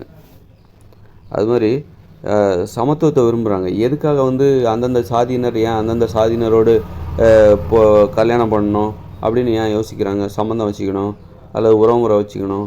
ஏன் மாற்று சாதி? ஏன்னா ஒரு சாதிக்குள்ளே ஒரு சமத்துவம் இருக்குது. நீங்கள் இன்னொரு சாதிக்குன்னு போனீங்கன்னா நீ உயர்ந்த சாதி, தாழ்ந்த சாதி அப்படிங்கிற அந்த ஒப்பீடு வரும்போது இன்னொரு சாதிக்காரங்களோட பழகிறது கஷ்டம். அப்போது நீங்கள் இன்னொரு சாதியோட பழகணும், இன்னொரு சாதியில் உள்ள பொண்ணை கல்யாணம் பண்ணணும் அப்படின்னா நீங்கள் சாதியிலேருந்து விடுபட்டாகணும், சாதி மனப்பான்மையிலேருந்து விடுபட்டாகணும். சாதி மனப்பான்மையிலேருந்து நீங்கள் விடுபட முடியுமா? முடியாது. ஏன்னா பழமையான சாதியிலேருந்து விடுபடலாம். தேவர், நாடார், கோனார், முதலியார், செட்டியார், பிராமணர் இந்த மாதிரி சாதியிலேருந்து நீங்கள் விடுபடலாம். ஏன்னா இது பழமையான சாதி. பழமையால் நாம் அன்னைக்கு என்ன தொழில் செஞ்சோமோ அதன் அடிப்படையில் உருவான சாதி. அதன் அடிப்படையில் உருவான மனப்பான்மை அது. அது இன்றைக்கி உதவாது. ஏன்னா இன்றைக்கி ஒரு தேவர்னு எடுத்துக்கிட்டிங்கன்னா அதில் வந்து இன்ஜினியர் இருக்காங்க, டாக்டர் இருக்காங்க, ஆசிரியர் இருக்காங்க, வேலை வெட்டி இல்லாதவங்க இருக்காங்க, பிச்சைக்காரங்க கூட இருக்காங்க, ஏமாத்துறவங்க இருக்காங்க, திருடங்க இருக்காங்க. அப்போ தேவர்னு ஒன்றா நீங்கள் சமத்துவமும் பழக முடியாது. தேவர்னா வாங்க நமக்குள்ளே சமத்துவமாக நாம் இருக்கலாம் அப்படின்னு பழக முடியாது. அதில் பணக்காரங்க இருக்காங்க, ஏழைகள் இருக்காங்க. அதனால் தேவருங்கிற அந்த சாதி மனப்பான்மை இன்றைக்கி உதவாது. இன்றைக்கி எல்லோரும் தேவர்னு சொல்லிட்டு நாம் சமத்துவமாக பழக முடியாது. 30-40 வருஷத்துக்கு முன்னாடி தேவர் எல்லாருமே என்ன பண்ணாங்கன்னா விவசாயம் பண்ணியிருப்பாங்க. அப்போ எல்லாருமே விவசாயம், அவங்க வீடு எல்லாம் ஒரே மாதிரி தான் இருக்கும். அதனால் அங்கே ஒரு சமத்துவம் இருந்துச்சு. நம்ம தேவர்னு சொல்லிக்கிறதுல ஒரு சமத்துவம் இருந்துச்சு. நம்ம கோனார்னு சொல்லிக்கிறதுல ஒவ்வொரு சாதிலையும் ஒரு சமத்துவம் இருந்துச்சு. நீயும் நானும் ஒன்றுங்கிற மனப்பான்மை இருந்துச்சு. இப்போ வந்து ஒரு தேவரும் முதலியாரும் ஒன்றுன்னு சொல்ல முடியாது. முதலியார் வந்து வேறு மாதிரி, அவங்க தொழில் வேறு மாதிரி இருக்கும்.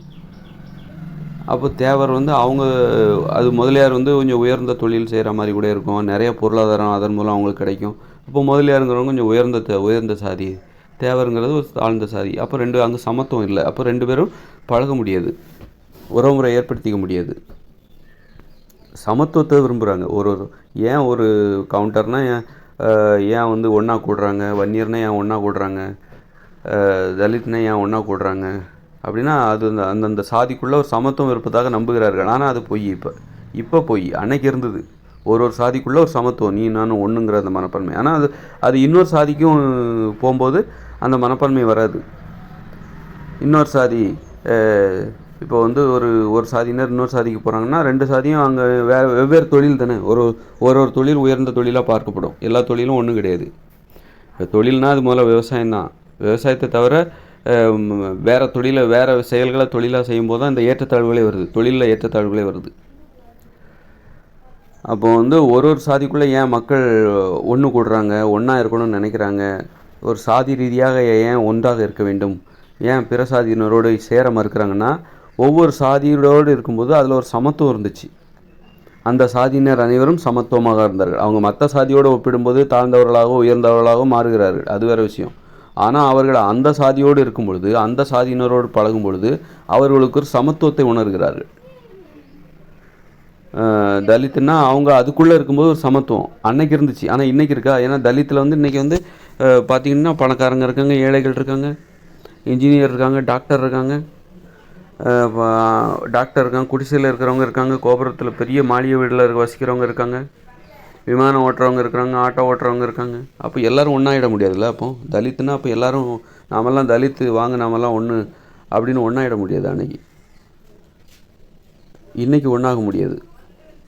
அன்றைக்கி ஒன்றா இருந்தாங்க. அன்றைக்கி எல்லோரும் விவசாயம் தான் பார்த்தாங்க, ஒரே தொழில் பார்த்தாங்க. அதனால் ஒன்றா இருந்தாங்க. ஒவ்வொரு சாதியினரும் அந்த சாதிக்கு பொருத்தமான ஒரே தொழிலை செய்தார்கள். ஆனால் அன்றைக்கி வந்து ஒரு சாதியினர் வந்து அந்த சாதிக்குன்னு ஒரு தொழில் செஞ்சாங்க. ஆனால் எல்லாருமே விவசாயத்தையும் பண்ணாங்க. விவசாயம் என்பது ஒரு பொதுவான தொழிலாக இருந்தது. அப்புறம் வந்து அந்த சாதிக்குன்னு ஒரு தொழில் இருக்கும், அது விருப்ப தொழிலாக இருந்தது. எப்போதும் அதை நம்ப முடியாது.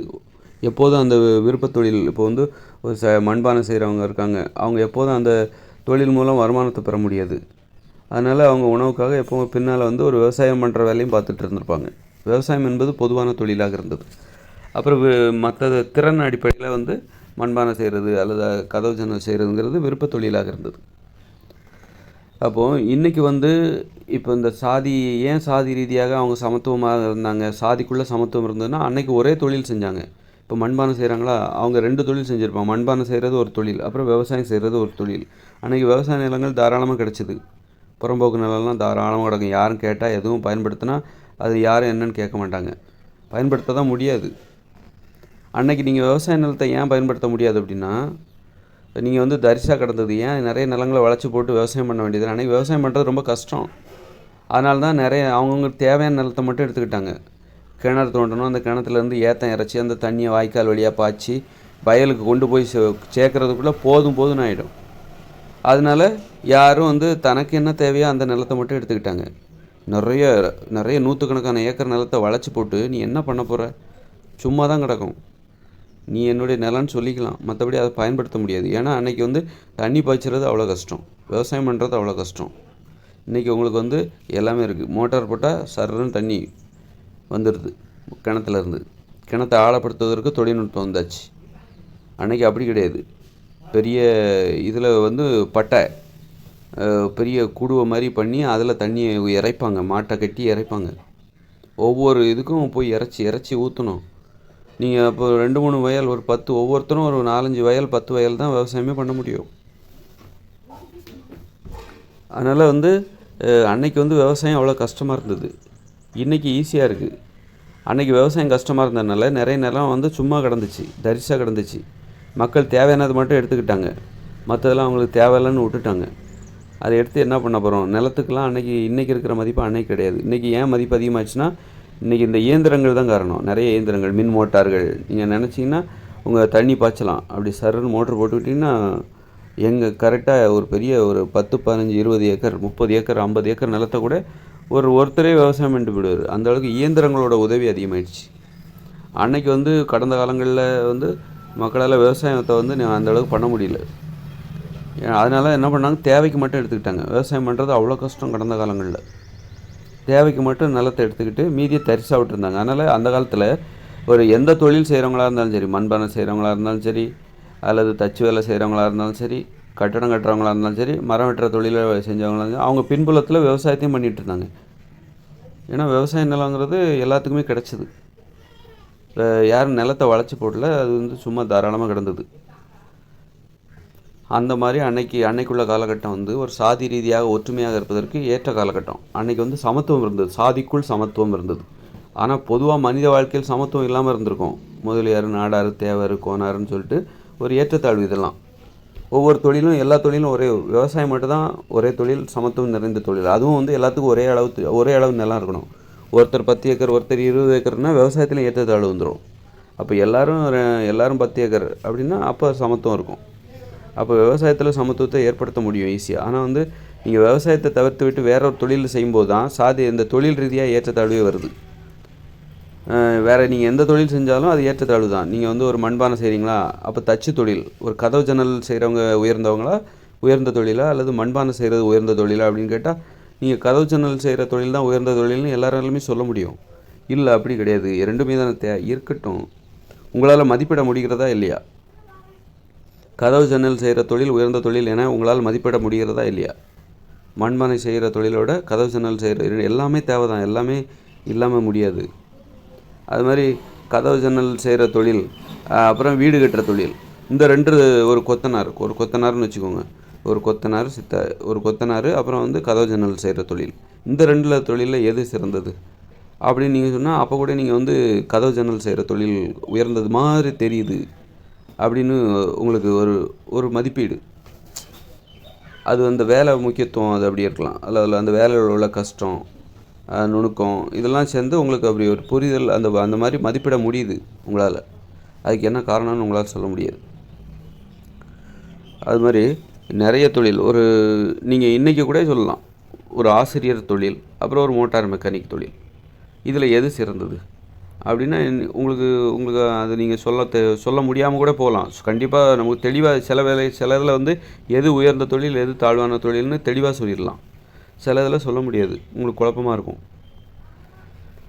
ஒரு மருத்துவர், அப்புறம் ஒரு மோட்டார் மெக்கானிக், இதில் எந்த தொழில் உயர்ந்தது அப்படின்னா நீங்கள் மருத்துவரை தான் சொல்லுவீங்க. உங்களுக்கு ஒரு புரிதல் இருக்குது, ஒரு மதிப்பிடுகிற திறன் இருக்குது, இதை மதிப்பிடுற அந்த தொழிலுக்கான இது இருக்குது. அதனால் இன்றைக்கி வந்து பழமையான சாதி, ஒரு தேவர் சாதிக்குள்ளேயே சமத்துவம் ஏன் இல்லாமல் போச்சு அப்படின்னா, இன்றைக்கி தேவர் சாதிக்குள்ளே எல்லோரும் ஒரே தொழில் செஞ்சாங்க, விவசாயத்தை பார்த்தாங்க. அதனால் அன்னைக்கு வந்து சமத்துவம் இருந்தது. என்றைக்கு ஒரு 50 வருஷத்துக்கு முன்னாடி, 100 வருஷத்துக்கு முன்னாடி தேவர் சாதி எல்லாருமே சேர்ந்தவங்க ஒரே தொழில் செஞ்சாங்க. அது மாதிரி நாடார் தொழில் சேர்ந்தவங்க எல்லாம் ஒரே தொழில் செஞ்சாங்க. நாடார் சாதிக்குள்ளே சமத்துவம் இருந்தது. ஆனால் தேவருக்கும் நாடாருக்கும் இடையே சமத்துவம் இருக்காது, யார் பெரியவருங்கிற போட்டி இருந்தது. அல்லது தன்னுடைய வலிமை நிரூபிக்கிற ஒரு வாழ்க்கை முறை இருந்தது. தேவர் சாதி அவங்க இருவருக்குள்ளே யார் வலிமையானவங்க அப்படிங்கிற அதை நிரூபிப்பதற்கான ஒரு வாழ்க்கை முறை, ஒரு போட்டி, சண்டைகள் இருந்தது, பிரச்சனைகள் இருந்தது, பஞ்சாயத்துகள் இருந்தது. அதனால் வந்து இன்றைக்கி வந்து பார்த்திங்கன்னா ஒவ்வொரு சாதியிலையும் ஏற்றத்தாழ்வு. அதனால் ஒரு சாதியாக இன்றைக்கி, ஒரு நாடாராக இன்றைக்கி அவங்க சமத்துவமாக வாழ முடியல. நாம் அனைவரும் ஒன்று என்கிற உணர்வை அவர்களால் பெற முடியவில்லை. ஏன்னா நாடாரில் ஏழையும் இருக்காங்க, பணக்காரனும் இருக்காங்க, கோடீஸ்வரனும் இருக்காங்க. யாருக்கும் பெருசாக உதவி பண்ண போகிறதில்ல. கோடீஸ்வரர்கள் நாடார் என்பதற்காக ஏழை நாடார்களை வந்து உதவி செஞ்சு கை தூக்கி விட போதில்லை. நேரம் இல்லை, அதுக்கு நேரமே இல்லாமல் உழைச்சிட்டு இருக்காங்க. அதுக்கு அந்த மாதிரி இருக்கிற காலகட்டத்தில் நாடார் நாம் அனைவரும் ஒன்று அப்படிங்கிற சமத்துவம் இன்று சாத்தியம் இன்றைக்கி ஏற்படாது. அப்போ இன்றைக்கி சமத்துவம் என்பது எப்படி எங்கே ஏற்படும் அப்படின்னா, நாடாருக்குள்ளே என்ஜினியர் இருப்பாங்க, அவங்க எல்லாம் ஒன்றாயிடுவாங்க. அவங்கெல்லாம் ஒன்றாகும்போது அதுக்கு நாடாருக்குள்ளே இருக்கிற இன்ஜினியர் தான் ஒன்றாகணுங்கிற அவசியம் இல்லை. இன்ஜினியர்கள் அவங்க எந்த சாதியில் இருந்தாலும் அவங்க ஒன்றாயிடுவாங்க. இன்ஜினியர்கள் எந்தெந்த சாதியில் இருந்தாக்காங்களோ அவங்க எல்லாம் ஒன்றாயிடுவாங்க. அப்போ நாடாருங்கிற சாதி இங்கே பொய்த்து போகுது, தேவருங்கிற சாதி பொய்த்து போகுது, பறையர் என்கிற அந்த சாதி பொய்த்து போயிடுது, பொய்யாயிடுது. எல்லா சாதியிலையும் பிராமணர்கள்லேயும் இன்ஜினியர் பொறியாளர்கள் இருப்பாங்க. அவங்க எல்லாரும் சாதியை கடந்து இவங்க எல்லாம் ஒன்றாயிடுறாங்க. இப்போ இவங்க புது சாதியை உருவாக்குறாங்க, பழமையான சாதி இங்கே போயிடுச்சு. அது மாதிரி ஒரு மருத்துவர், அவங்க எந்த சாதியாக இருந்தாலும் அவங்க ஒன்றாயிடுறாங்க. இதுதான் நவீன சாதிகள், நவீனப்படுத்தப்பட்ட மேம்படுத்தப்பட்ட சாதி மறுகட்டமைப்பு, சாதிய மறுகட்டமைப்பு. இது சாதியை புதுப்பிக்கிறாங்க, புதிய விளக்கம் கொடுக்குறாங்க, புரிய வைக்கிறாங்க. சாதினா என்னன்னு இப்போ புதுசாக புரிய வைக்கிறேன், புதிய அர்த்தம் கொடுக்குறாங்க. அதில் ஒரு அறிவியல் பூர்வமான அணுகுமுறை இருக்குது சாதி மனப்பான்மையில். அது மூட நம்பிக்கை கிடையாது. சாதி என்பது மூட நம்பிக்கை கிடையாது. ஆனால் சண்டை போட ஏற்றத்தாழ்வு, இந்த இயந்திர அறிவியல் உலகம் இருக்கிற வரைக்கும் இந்த சாதி என்பது இருந்து தான் வரும். இயந்திர அறிவியல் உலகம் இருக்கிற வரைக்கும் நாடார், இன்ஜினியரு, விஞ்ஞானி, கார்பெண்டரு, இந்த மாதிரி தொழில் இருக்கும். இருக்கிற வரைக்கும் ஏற்றத்தாழ்வு இருக்கும். விவசாயங்கிறது தான் உண்மையான தொழில். தொழில்னால் அதுதான் இயற்கையில். அப்போ இயந்திர அறிவியல் உலகம்னு 2040 செயலிழக்கும். அதன் பிறகு இயற்கையோடு இணைந்த மனித வாழ்க்கை வரும். அப்போ இந்த உலகத்தில் இருக்கிற எல்லாரும் தாங்கள் செய்கிற இன்ஜினியர் தொழில், டாக்டர் தொழில், கார்பெண்டர் தொழில், மெக்கானிக் தொழில், ஆசிரியர் தொழில், கலெக்டர் தொழில், எம்எல்ஏ தொழில் இதெல்லாம் விட்டுட்டு எல்லோரும் எங்கே போவாங்க? விவசாயம் பண்ண போயிடுவாங்க. அப்போ விவசாயிகளாக அவர்கள் ஒன்றாயிடுவாங்க. இப்போ எல்லோரும் ஒரே தொழில் பார்க்குறாங்களா? 2040 அப்புறம் இயந்திர அறிவியல் உலகம் செயலிழக்கும் போது இன்ஜினியரு, டாக்டரு, விஞ்ஞானி, கலெக்டரு, அரசியல்வாதி, நடிகர், டைரக்டரு, இப்படி ஓவியர், கவிஞர், இவங்க எல்லாரும், நடிகை, இப்படி எல்லாரும் அவங்கவுங்க தொழிலை விட்டுட்டு எங்கே போயிடுவாங்க? விவசாயங்கிற ஒரே தொழிலில் செய்ய போயிடுவாங்க. அதுவும் ஒரே அளவு நிலம் தான். ஒவ்வொருத்தருக்கும் 2 ஏக்கர் நிலங்கிறது நாம் சொன்னது. பொது உடைமை நடைமுறைப்படி இயற்கையுடன் இணைந்த மனித வாழ்க்கையை நீங்கள் வாழ்வீர்களானால் உங்களுக்கு கொடுக்கப்பட்ட விவசாயத்தின் அளவும் ஒரே அளவு தான். ஒவ்வொருத்தருக்கும் 8 வயசுக்கு மேலே உள்ள ஒவ்வொருத்தருக்கும் 2 ஏக்கர் நிலம் தான் கொடுக்கப்படும். அப்போ என்ன ஆகுதுன்னா, அவங்க எல்லாருமே ஒன்றாயிடுவாங்க விவசாயம். ஏன்னா எல்லோரும் விவசாயம் பார்க்குறாங்க. அப்புறம் எல்லாருக்கும் ஒரே அளவு தான் கொடுக்கப்படுகிறது. இப்போ விவசாயம் பார்த்துட்டா மட்டும் ஒன்றாயிட மாட்டாங்க. இந்த உலகத்தில் உள்ள எல்லாரும் விவசாய தொழில் பார்த்துட்டா மட்டும் ஒன்றாயிட மாட்டாங்க. உங்களுடைய நிலத்தின் அளவு என்னன்னு கேட்பாங்க. நீங்கள் என்ன வேலை பார்க்குறீங்க? விவசாயம் தான். உலகத்தில் எல்லாருமே விவசாயம் தான்ப்பா பார்க்குறீங்க. 2040 அப்புறம் இப்படி பேசிப்பாங்க. எல்லாருமே விவசாயம் தான் பார்க்குறோம், அப்படி தானே? நீங்கள் உங்களுக்கு எந்த ஊர்? அந்த ஊரா? என்ன விவசாயம் தான். உங்களுக்கு எத்தனை ஏக்கர் நிலம் அப்படின்னு கேட்பாங்க. எனக்கு 10 ஏக்கர், எனக்கு 15 ஏக்கர். உங்களை விட இப்போ நான் உயர்ந்தாள். எனக்கு 2 ஏக்கர். 2 ஏக்கர் அப்போ கொஞ்சம் தள்ளி நில்லு. 2 ஏக்கர் நிலமா? தள்ளி நில்லு. இன்னொருத்தர், நான் விவசாயம் தான் பார்க்குறேன், எனக்கு விளைநிலம் கிடையாதுங்க. நான் ஏதாவது நிலத்தில் வேலை செய்வேன், யாராவது கூப்பிட்டா வேலை செய்வேன். அவங்க அந்த தோட்டத்தில் உள்ள தேங்காய், மாங்காய், பப்பாளி எதாவது இருந்தால் எனக்கு கொடுப்பாங்க ஒரு வேளை சாப்பாட்டுக்கு. அப்போது விவசாயம், அப்போ இது ஒரு ஏற்றத்தாழ்வு. விவசாயத்துலேயும் நீங்கள் விவசாயம் பண்ணிட்டால் எல்லோரும் ஒன்றாயிட முடியாது. அதுலேயும் ஏற்றத்தாழ்வுகள் உருவாகும். எப்படி? நிலத்தின் அளவு வேறு, நீங்கள் விவசாயம் பண்ணுகிற நிலத்தின் அளவு வெவ்வேறாக இருந்தால் கண்டிப்பாக நீங்கள் அதுலேயும் ஏற்றத்தாழ்வு வரும். அதனால தான் நான் என்ன சொல்கிறேன் அப்படின்னா, 8 வயசுக்கு மேலே ஆச்சா ஒவ்வொருத்தருக்கும் 2 ஏக்கர், அதுக்கு அதிகமாக கொடுக்கக்கூடாது, அதுக்கு குறைவாகவும் கொடுக்கக்கூடாது. அதில் யாரும் எனக்கு 10 ஏக்கர் வேணும் அப்படின்னு, எனக்கு ரொம்ப வலிமையானவங்க, எங்கள் வீட்டில் உள்ளவங்க எல்லாம் தடிமாடு மாதிரி இருப்பாங்க, அடித்தா தாங்க மாட்டீங்க, யாரும் கிட்ட வராதிங்க, நாங்கள் எங்கள் குடும்பத்தில் உள்ளவங்க எல்லாம் சேர்த்து எங்களுக்கு தேவைப்படுது, நாங்கள் ஒவ்வொருத்தரும் 10 ஏக்கர் நிலத்தை வளைச்சி போட்டோம், யாராவது பிரச்சனைன்னு பண்ண வந்தீங்கன்னா உங்களை உண்டுலன்னு பண்ணிவிடுவோம் அப்படின்னு யாராவது சொன்னாங்கன்னா அதை நீங்கள் கண்டுக்காமல் இருந்தீங்கன்னா அப்புறம் அந்த சமூகத்தில் சமத்துவம் இல்லாமல் போய்விடும். அங்கே இருக்கிறவங்க எல்லாரும் விவசாயம் பண்ணுறாங்க அப்படின்னு பண்ணால் கூட உங்களுக்கு சமத்துவம் என்பது அங்கே நிலவாது. அப்போது நம்ம இயற்கையோடு இணைந்த மனித வாழ்க்கை முறை பொது உடைமை நடைமுறைப்படி இயங்க வேண்டும். பொதுவான நீதிப்படி, நியாயத்தின்படி, அனைவருக்கும் பொதுவான நியாயம், அனைவருக்கும் பொதுவான நீதி, அனைவருக்கும் பொதுவான நடைமுறை, ஒரே நடைமுறை. அதில் ஏற்றத்தாழ்வே கிடையாது. அப்படி இருந்தால் மட்டும்தான் நீங்கள் வந்து அங்கே வந்து சமத்துவத்தை பார்க்க முடியும். அதனால் சமத்துவத்திற்காகத்தான், சமத்துவமாக இருந்தால் தான் ஒருத்தர் பழக முடியும். சண்டைகள் இருக்காது, ஒத்து போவீங்க. ஏற்றத்தாழ்வு நீயா நானாங்கிற போட்டி வராது, நீ பெரியவனா நான் பெரியவனாங்கிற போட்டி வராது. அதனால் சமத்துவம் என்பது தான் இங்கே ரொம்ப முக்கியம். நமக்கு தேவையானது சமத்துவம் தான். இயற்கையோடு இணைந்த மனித வாழ்க்கையில் வந்து எல்லாத்துக்கும் ஒரே அளவு நிலம் அதனால தான் கொடுக்கப்படுகிறது. ஒரே அளவு குடியிருப்பதற்கான நிலமும் ஒரே அளவு தான். அப்புறம் அங்கே அதாவது ஒரு நடைமுறைனா அனைவருக்கும் ஒன்றா தான் இருக்கணும், ஏற்றத்தாழ்வே அங்கே இருக்கக்கூடாது. அப்புறம் வந்து ஒரு ஆட்சி செய்வதற்கான வாய்ப்பு, ஒரு ஊர், கிராமம், குடும்பம், கூட்டு குடும்பம் இதெல்லாம் ஆட்சி செய்வதற்கான வாய்ப்பு பெண்களுக்கு அனைவருக்கும் சுழற்சி முறையில் எல்லாருக்குமே அந்த வாய்ப்பு கிடைக்கணும். பிறந்தாலே போதும், குழந்தைக்கு கூட அந்த வாய்ப்பு வரும், ஆட்சி செய்வதற்கான வாய்ப்பு. அதெல்லாம் முடியாமல் போகலாம், ஆனால் அது கௌரவ பதவி, அது பிறப்பு உரிமை. இப்போ ஒரு குழந்தை சாப்பிட தெரியல, கையை எடுத்து சாப்பிட தெரிலன்னா நம்ம வந்து விட்டுறோமா? அது சாப்பிடவே தெரில, அதுக்கு சாப்பாடே தேவையில்லைன்னு சொல்ல முடியும். ஊட்டுறோம்ல, சாப்பாடு எடுத்து வாயில் ஊட்டி விட்றோம்ல.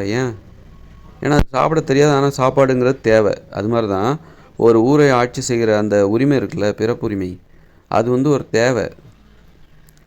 அது வந்து உன்னால் ஆட்சி செய்ய முடியாமல் இருக்கலாம், ஆனால் அது என்னுடைய உணர்வு. எனது பகுதியை நான் ஆட்சி செய்ய வேண்டும் என்பது எனது உணர்வாக இருக்கிறது. எனது பகுதிக்கு நான் காவலாக இருக்கிற பொறுப்பு எனக்கு கொடுக்கப்பட வேண்டும். அது எனக்கு கொடுக்கக்கூடிய கௌரவமாக இருக்கிறது, மரியாதையாக இருக்கிறது. அது எனக்கு கொடுக்குற மரியாதைங்கிறது அனைத்து வயதுக்குமே தேவை. சின்ன பிள்ளை அவளுக்கு எதுக்கு மரியாதை அப்படி கிடையாது. அதனால் எல்லாருக்கும் அந்த பதவி, எப்படி ஊட்டியாவது விட்றோம்ல, அது மாதிரி ஊட்டி விட்ற மாதிரி தான் சின்ன குழந்தைகள் கூட அந்த ஊர் தலைவி அப்படிங்கிற அந்த பதவி தேவைப்படுது. அதுக்கு தெரியாமல், ஊர் தலைவினா என்னன்னு கூட தெரியாமல் இருக்கலாம், உணவுன்னா என்னன்னு கூட அந்த குழந்தைக்கு தெரியாமல் இருக்கலாம். ஆனால் நம்ம ஊட்டி விட்றோம்ல, இதுதான் உணவுன்னு அப்போ தான் தெரிஞ்சுக்குது. அந்த மாதிரி சமத்துவம் என்பது சமத்துவத்திற்காகத்தான் இந்த பொது உடைமை நடைமுறை. அப்போ இயந்திர அறிவியல் உலகம் இருக்கிற வரைக்கும் சமத்துவம் என்பது ஒவ்வொரு தொழிலுக்குள்ளே தான் இருக்குமே தவிர எல்லார்கிட்டையும் வராது. ஒவ்வொரு தொழிலும் அவங்க அதுலேயும் பார்த்திங்கன்னா அதுலேயும் இப்போ சமத்துவம் இல்லை. இப்போ ஒரு மருத்துவர்கள் அப்படின்னா மருத்துவர்களுக்குள்ளே சமத்துவம் என்பது இல்லாமல் போகுது. எப்படி? அதில் யார் அதிகமாக பணம் சம்பாதிக்கிறாங்க, யார் குறைவாக பணம் சம்பாதிக்கிறாங்க, இந்த மாதிரி ஒரு சமத்துவமற்ற நிலைமை தான், வேற்றுமையை தான் இங்கே உருவாக்குது இந்த இயந்திர அறிவியல் உலகமே. எந்த வகையிலையும் நீங்கள் சமத்துவமாகவே இருக்க முடியாது. நீங்கள் ஒரு மருத்துவர்களா, அதில் யார் அவர் 2 லட்சம் சம்பாதிக்கிறாரியா, அவர் கவர்மெண்ட் ஹாஸ்பிட்டல் மருத்துவர், அவர் நீ கிளினிக் தான் வச்சுருக்க. அப்போ 2 பேரும் எப்படி ஒன்றாயிட முடியும்? 2 பேரும் ஒன்றா பழக முடியாது. அப்போ இங்கே சமத்துவம் ஏற்படுவது ரொம்ப ஒரே சம்பளமாக இருக்கணும், ஒரே வருமானமாக இருக்கணும், அப்போ தான் சமத்துவமே ஏற்படும். ஒரே தொழில் செய்யணும், அப்புறம் ஒரே அளவு வருமானமாக இருக்கணும், அப்போ தான் இவங்களுக்குள்ள சமத்துவமே ஏற்படும். அப்போ சமத்துவம் என்பது தற்போதுள்ள இயந்திர அறிவியல் உலகில் எந்த அளவுக்கு ஒரு அரிதான ஒரு விஷயம் பாருங்கள். சமத்துவம் என்பது ஏற்படுறது அவ்வளோ கஷ்டம். அதனால் சமத்துவம் இல்லாத ஒரு திசையை நோக்கி இந்த மக்கள் போயிட்டுருக்காங்க, அப்படி தானே? வேற்றுமைகள் வந்து கட்டுப்படுத்தவே முடியல, கட்டுப்பாடு இல்லாமல் வேற்றுமைகள் உருவாகிக்கிட்டே இருக்குது. அப்போ நீங்கள் வந்து இங்கே ஒற்றுமை ஏற்படுத்தணும், சமத்துவத்தை ஏற்படுத்தணும் அப்படின்னா நீங்கள் தொழில் ரீதியாக சமத்துவத்தை ஏற்படுத்தவே முடியாது. இந்த தற்போதுள்ள இயந்திர அறிவியல் உலகில் நீங்கள் அது எந்த விதத்துலையும் தொழில் ரீதியாக சமத்துவத்தை ஏற்படுத்தவே முடியாது. மருத்துவர்கள் அவங்க எல்லாம் சமத்துவமாக இருப்பாங்க, இன்ஜினியர்கள் நீங்கள்லாம் சமத்துவமாக இருங்க, அப்புறம் விஞ்ஞானிகள் நீங்கள்லாம் சமத்துவமாக இருங்கன்னு சொல்ல முடியாது. அவங்களுக்குள்ளேயும் ஏற்றத்தாழ்வு, குறைவான சம்பளம் வாங்குகிற மருத்துவர்கள் இருக்காங்க, அதிகமான சம்பளம் வாங்குகிற மருத்துவர்கள் இருக்காங்க, ஒரு 10,000 கூட வழி இல்லாத மருத்துவர்கள்லாம் இருக்காங்க, 10 லட்சம் சம்பாதிக்கிற மருத்துவர்களும் இருக்காங்க. அப்போ அவங்க 2 பேரும் ஒன்றாயிட முடியாது, ஒன்றா பழக முடியாது, நீ நான் ஒன்றுங்கிற உணர்வை பெறவே முடியாது. அப்போது நம்ம வந்து தொழிலில் சமத்துவத்தை ஏற்படுத்தவே முடியாது. தொழிலில் வந்து சமத்துவத்தை ஏற்படுத்த முடியாது. தொழிலில் ஏற்றத்தாழ்வுகள், இப்போ வந்து எல்லோரும் ஒரே அளவு சம்பளம் கொடுக்குற மாதிரி வேலையை நம்ம மாற்றலாமே. மருத்துவர்கள் எல்லாருக்கும் ஒரே மாதிரியான சம்பளம், ஆனால் மருத்துவர்கள் எல்லாருமே ஒரே மாதிரியான வேலையை செய்கிறதும் இல்லை. ஒருத்தர் அறுவை சிகிச்சை செய்கிறாரு, இன்னொருத்தர் வந்து சாதாரணமாக ஊசி போட்டு மருந்து கொடுக்குறாரு. அறுவை சிகிச்சை செய்கிறவர் இன்னும் உயர்ந்த மருத்துவராக பார்க்கப்படுவார். அறுவை சிகிச்சை எல்லாரும் செய்யவும் முடியாது, எல்லா மருத்துவரும் செய்ய முடியாது. மருத்துவர் ஆகிட்டாலே அவங்க அறுவை சிகிச்சை செஞ்சிடும், அப்படி கிடையாது. அதெல்லாம் அவங்க வலிமையை பொறுத்து தான் அவங்களுடைய பொறுப்புகள். மருத்துவத்துக்குள்ளே போனால் அவங்களுக்கு பொறுப்புகள் கூடிக்கிட்டே போகும். அவங்களுடைய சிகிச்சை முறைகள், கடினமான சிகிச்சை முறைகளை அந்த திறனுள்ள மருத்துவர்கள் தான் செய்ய முடியும். திறன் குறைந்த மருத்துவர்கள் சாதாரண சிகிச்சை தான் செய்ய முடியும். ஆக இது வந்து தொழில் ரீதியாக நீங்கள் சமத்துவத்தை ஏற்படுத்தவே முடியாது. நீங்கள் ஒரு தொழிலுக்குள்ளே ஒரு சமத்துவத்தை ஏற்படுத்தவே முடியாது. எந்த வகையிலையும் ஒற்றுமையாகவே இருக்க முடியாது. ஒரு தொழிலுக்குள்ள தற்போதுள்ள இயந்திர அறிவியல் உலக வாழ்க்கை முறையில் ஒரு தொழில் ரீதியாக சமத்துவத்தை ஏற்படுத்தவே முடியாது. ஒரு தொழிலுக்குள்ளேயே உங்களால் சமத்துவத்தை ஏற்படுத்த முடியாது. அப்போ நீங்கள் எங்கே சமத்துவத்தை அந்த மனித வாழ்க்கையில் ஏற்படுத்த முடியும்னு போய் பாருங்கள். அதுக்கு வழி இருக்குது. ஒரு மிகப்பெரிய இடம் காலியாக இருக்குது. என்ன இடம்னா, நீ மருத்துவராக இருந்தாலும், என்ஜினியராக இருந்தாலும், நீ விஞ்ஞானியாக இருந்தாலும், அரசியலாக இருந்தாலும், ஆனால் உனக்கு கொடுக்கப்படுகிற வீட்டின் அளவு ஒன்று தான். ஒரே மாதிரியான வீடு, அதோட அளவு ஒன்று தான். டாக்டர்னால் உனக்கு பெரிய வீடு கிடையாது, இன்ஜினியர்னால் உனக்கு பெரிய வீடு தேவையில்லை. எல்லாத்துக்கும் ஒரே மாதிரியான வீடு. சலூன் கடையில் வேலை பார்க்குறவருக்கும் ஒரு டாக்டருக்கும் 2 பேருக்கும் ஒரே அளவு தான் வீடு. வீட்டின் அளவு ஒன்று தான். இதை நீ தொழில் என்ன வேணாலும் பண்ணிக்க, நீ எவ்வளோ பணம் வேணாலும் நீ சம்பாதிச்சிக்கோ. அதில் உன்னுடைய ஏற்றத்தாழ்வு இருக்கலாம். நீ மிகப்பெரிய டைரக்டராக இருக்கலாம், மிகப்பெரிய நடிகராக இருக்கலாம், மிகப்பெரிய அரசியல்வாதியாக இருக்கலாம், ஆளுநராக இருக்கலாம், யாராக வேணாலும் இருக்கலாம். ஆனால் நீ வசிக்கிற வீடு ஒன்றா தான் இருக்கணும். ஒரு ஒரு ஒரு கடை யாராக இருந்தாலும் சரி, தமிழ்நாட்டில் 8 கோடி பேர் இருக்காங்கன்னா 8 கோடி பேரும் ஒரே அளவு கொண்ட வீட்டில் தான் வசிக்க வேண்டும். கூடுகளில் ஏற்றத்தாழ்வு இருக்கா? காக்கா கூடு கட்டுது, அந்த கூடுகளில் ஏற்றத்தாழ்வு இருக்கா? எல்லா காக்கா கூடும் ஒரே அளவு தானே இருக்குது. அப்போது சிறிய காக்கா இருக்குது, பெரிய காக்கா இருக்குது, எல்லா காக்காவோட கூடும் ஒரே அளவு தான் இருக்குது. அதே மாதிரி மனித உயிர்கள் வசிக்கின்ற வீடு இருக்குல்ல, அது ஒரே அளவாக இருக்கணும். நீ இன்ஜினியராரு, டாக்டராரு, விஞ்ஞானியாரு, நீ யாராக வேணால் இருந்துட்டு போ. ஆனால் நீ வசிக்கிற நீ அடிப்படையில் மனித உயிர் அப்படிங்கும்போது உன்னுடைய வீடு, நீ வசிக்கிற வீடு இருக்குல்ல, ஒரே மாதிரி தான் இருக்கணும். 10 அடி அகலம், அதாவது 10 அடி அகலம் 10 அடி நீட்டம். இதுதான் ஒருத்தருக்கு தேவையான இடம். அப்புறம் ஒரு கழிவறை, ஒரு குளியலறை, ஒரு சமையலறை அடுத்தடுத்து. இதுதான் ஒருத்தர் வசிப்பதற்கான. உன்னுடைய வேலை நீ தான் செய்யணும். வேலையாட்கள் யாரும் வச்சிக்கக்கூடாது. நீ ஒன்று எவ்வளோ தான் பணம் இருந்தாலும் சரி, வேலையாட்களை நீ வச்சிக்கவே கூடாது. அது மாதிரி நீ சமைச்சு தான் சாப்பிடணும். உனக்கு தேவையான உணவை நீ தான் சமைக்கணும். சமைச்சு சாப்பிடு, இல்லை பச்சை சாப்பிடு. வெளியில் ஹோட்டல் கூட தடை பண்ணிட்டோம் நம்முடைய விதிமுறைப்படி. அதான் என்னுடைய வீடியோவை நீங்கள் 1வதுலேருந்து கரெக்டாக படிச்சிங்கன்னா நான் என்ன சொல்கிறேங்கிறது உங்களுக்கு புரியும். ஒரு புதிய உலகமே உங்களுக்கு தெரியும். நான் ஒரு புதிய உலகத்திற்கான ஒளி மூலம் ஒரு புதிய உலகத்தை உங்களுக்கு காட்டுகிறேன்.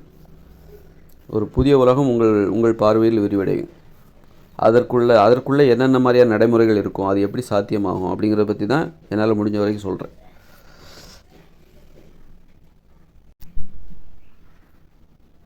அப்போது தொழிலில் நம்மளால் ஏற்றத்தாழ்வுகளை தவிர்க்கவே முடியாது தற்போதுள்ள இயந்திர அறிவியல் உலகில். ஏன்னா ஒருத்தரோட திறமை, அவங்க விருப்பப்படி அவங்க திறமையை கூட்டுவாங்க, குறைப்பாங்க. திறமைக்கு தான் மதிப்பு, சம்பளம். திறமைக்கான மதிப்பு தான் சம்பளம். சம்பளம்னா என்ன, ஊதியம்னா என்னென்னாக்கா, ஏன் ஒருத்தர் சம்பளத்தை வச்சு மதிப்பிடுறோம். அவர் 1 லட்சம் சம்பளம் வாங்குறாரு அப்படின்னா அது அவருடைய திறமைக்கான ஊதியம். அது திறமைக்கான மதிப்பு. அவரது திறமையை மதிப்பிடுகிற நடைமுறை தான் சம்பளம். ஒருவருடைய திறமையை மதிப்பிடுகிற நடைமுறை தான் சம்பளம். அதனால் தொழிலில் திறமைகள், ஏற்றத்தாழ்வுகள் நமக்கு தவிர்க்க முடியாது. எல்லோரும் ஒரே திறமையோடு இருக்கவே முடியாது. அது அவரவர்கள் விருப்பம் சம்மந்தப்பட்டது. இப்போ ஒரு மருத்துவமனைனா அங்கே மருத்துவரும் தேவை, செவிலியரும் தேவை, துப்புரவாளரும் தேவை. துப்புரவாளர் ஒரு குறைந்த திறமையுடையவர், செவிலியர் அதை விட அதிகமான திறமையுடையவர், மருத்துவர் என்பது அதை விட அதிகமான திறமையுடையவர். மருத்துவர்களே அறுவை சிகிச்சை நிபுணர் அப்படி இப்படின்னு திறமைகள் வேறுபாடு. ஆனால் திறமை வேறுபாடுகள் தவிர்க்கவே முடியாது. அது ஏற்றுக்கொள்ளப்பட்டது. இயந்திர அறிவியல் உலகில் அது ஏற்றுக்கொள்ளப்பட்டது. அப்போ நம்ம எங்கே சமத்துவத்தை நிலைநாட்ட முடியும்?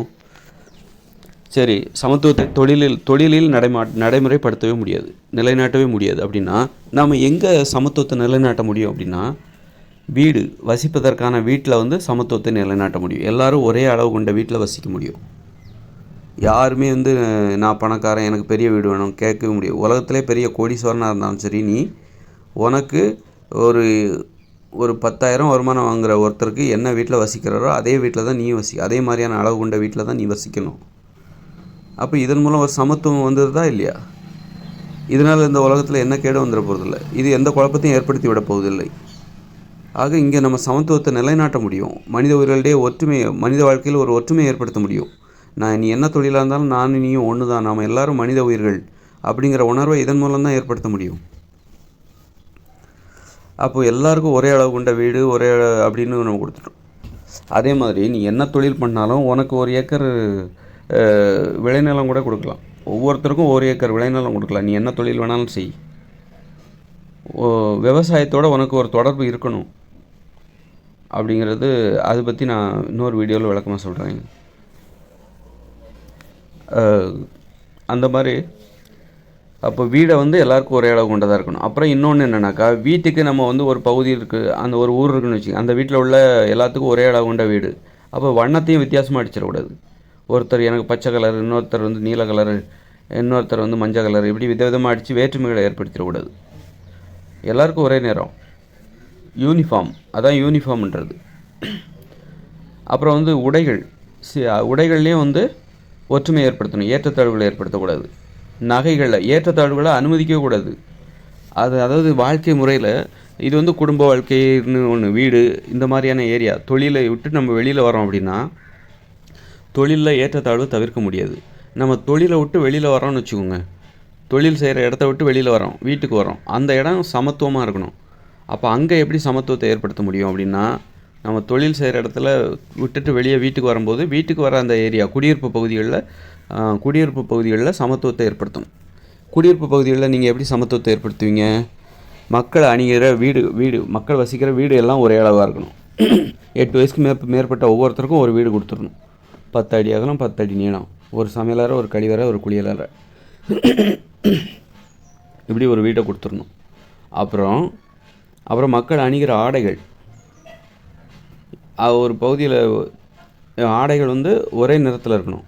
ஒரே நிறத்தில் 7 நாளும் இருக்க வேண்டிய அவசியம் இல்லை. திங்கக்கிழமைன்னா ஒரு நிறம், திங்கக்கிழமை எல்லாரும் வெள்ளை நிறத்தில் ஆடை அணிய வேண்டும். செவ்வாய்க்கிழமை எல்லாரும் நீல நிறத்தில் ஆடை அணிய வேண்டும். ஆண்கள் பெண்கள் நிறம்தான் ஒன்று, நீ வித்தியாசமான ட்ரெஸ் போட்டுக்கலாம். உனக்கு வந்து ஃபுல் கை சட்டை போடணுன்னா போடலாம், ஆஃப் கை ஷர்ட் போடணுனாலும் போடலாம். ஆனால் நிறம் ஒன்றா இருக்கணும். நிறம் வந்து ஒன்றாக இருக்க வேண்டும், புதுமையாக இருக்கணும். நீ பேண்ட்டு போடனா போடு, வேஷ்டி படுத்துனா வெள்ளை சட்டை போட வேண்டிய, திங்கக்கிழமைனா வெள்ளை கலரில் தான் ஆடை அணிய வேண்டும். அப்போ நீ வேஷ்டி அணியன்னா இல்லைனா நீ வெள்ளை கலரில் பேண்ட்டு வேணால் போட்டுக்கோ, நீ வெள்ளை புடவை உடுத்திக்கோ, அல்லது வெள்ளை கலரில் சுடிதார் போட்டுக்கோ, என்ன வேணாலும் போட்டுக்கோ, ஆனால் வெள்ளை கலர் இருக்கணும், நிறம் ஒன்றாக இருக்க வேண்டும். அப்புறம் வந்து செவ்வாய்க்கிழமை நீல கலரில், எல்லோரும் நீல கலரில் ஆடைகள் அணிய வேண்டும். பெண்கள் ஒரு நிறம், ஆண்கள் ஒரு நிறம்லாம் தேவையில்லை, எல்லாத்துக்கும் ஒரே நிறம், ஆண் பெண் சமத்துவம். அது மாதிரி புதன்கிழமை எல்லோரும் சிவப்பு நிறத்தில் ஆடை அணிய வேண்டும். வியாழக்கிழமை எல்லோரும் பச்சை நிறத்தில் ஆடை அணிய வேண்டும். வெள்ளிக்கிழமை எல்லோரும் மஞ்சள் நிறத்தில் ஆடை அணிய வேண்டும். சனிக்கிழமை எல்லோரும் கருப்பு நிறத்தில் ஆடை அணிய வேண்டும். இப்படி ஏதாவது ஒரு நிறத்தில் ஆடை. ஞாயிற்றுக்கிழமை விடுமுறை விட்டுற வேண்டியதான், என்ன வேணாலும் நீங்கள் வந்து ஆடை அணிஞ்சிக்கோங்க, எந்த நேரத்தில் வேணாலும் ஆடை அணிஞ்சிக்கலாம், என்ன வேணாலும் ஆடை அணிஞ்சிக்கோ, எப்படி வேணாலும் உடுத்திக்கோங்க, விடுமுறை. ஏன்னா மக்களுக்கு ஒரு ஒற்றுமைன்னா என்ன, ஒற்றுமை இல்லைன்னா எப்படி இருக்கணும் அப்படிங்கிற ஒரு கேள்வி இருக்கும்ல. எல்லாரும் யூனிஃபார்ம் போடுறாங்க, சரி யூனிஃபார்ம் போடலைன்னா என்ன ஆகும், எப்படி இருக்கும் அப்படிங்கிறத தெரிஞ்சுக்கணுங்கிற ஆசை இருக்கும்ல. அப்போது ஞாயிற்றுக்கிழமை எல்லோரும் நீ என்ன ட்ரெஸ் வேணாலும் போடும்போது கச்சா முச்சான் இருக்கும். அதை பார்க்கும்போது ஓஹோ, யூனிஃபார்மோட அருமை அப்போ தான் தெரியும். ஏன் எல்லோரும் ஒரே ட்ரெஸ் போடணும் அப்படிங்கிற, அந்த ஒரே நிறத்தில் ஒவ்வொரு தினமும் போடணும். எல்லா நாளும் ஒரே நிறத்தில் ட்ரெஸ் போடும்போது வெறுப்பாக இருக்கும். அதான் ஒவ்வொரு நிறமும், நம்ம நாளைக்கு மஞ்சள் கலர் ட்ரெஸ்ஸு, அடுத்த நாள் பச்சை கலர் ட்ரெஸ்ஸு, இப்படி இதில் ஒரு ஒற்றுமை, இப்படி ஒரு ஒற்றுமை இருந்தால் தான் சமத்துவங்கிறது நிலவும். நம்ம தொழில் செய்கிற இடத்துல யூனிஃபார்ம் போட்டுறோம், அது வேறு விஷயம். நம்ம கம்பெனிலேயோ ஆஃபீஸ்லேயோ ஒர்க் பண்ணும்போது நாம் ஒரு யூனிஃபார்ம் போடுறோம், அது வேறு விஷயம். இது குடியிருப்பு பகுதிகளில் எப்படி யூனிஃபார்ம் பண்ணணும், எல்லாரும் ஒரே நிறத்தில் ஆடை அணிய வேண்டும். இது ஒரு சமத்துவத்தை ஏற்படுத்துறதுக்கான வழி வந்து ஒரே அளவு நீ வீட்டின் அளவு ஒரே மாதிரி இருக்கணும், ட்ரெஸ்ஸு ஒரே மாதிரி இருக்கணும். அது மாதிரி வீட்டுக்குள்ள வசதிகள், அதை பற்றி நம்ம யோசிப்போம். அடுத்தது என்ன மாதிரி பண்ணலாம் அப்படின்னு சொல்லிட்டு யோசிப்போம்.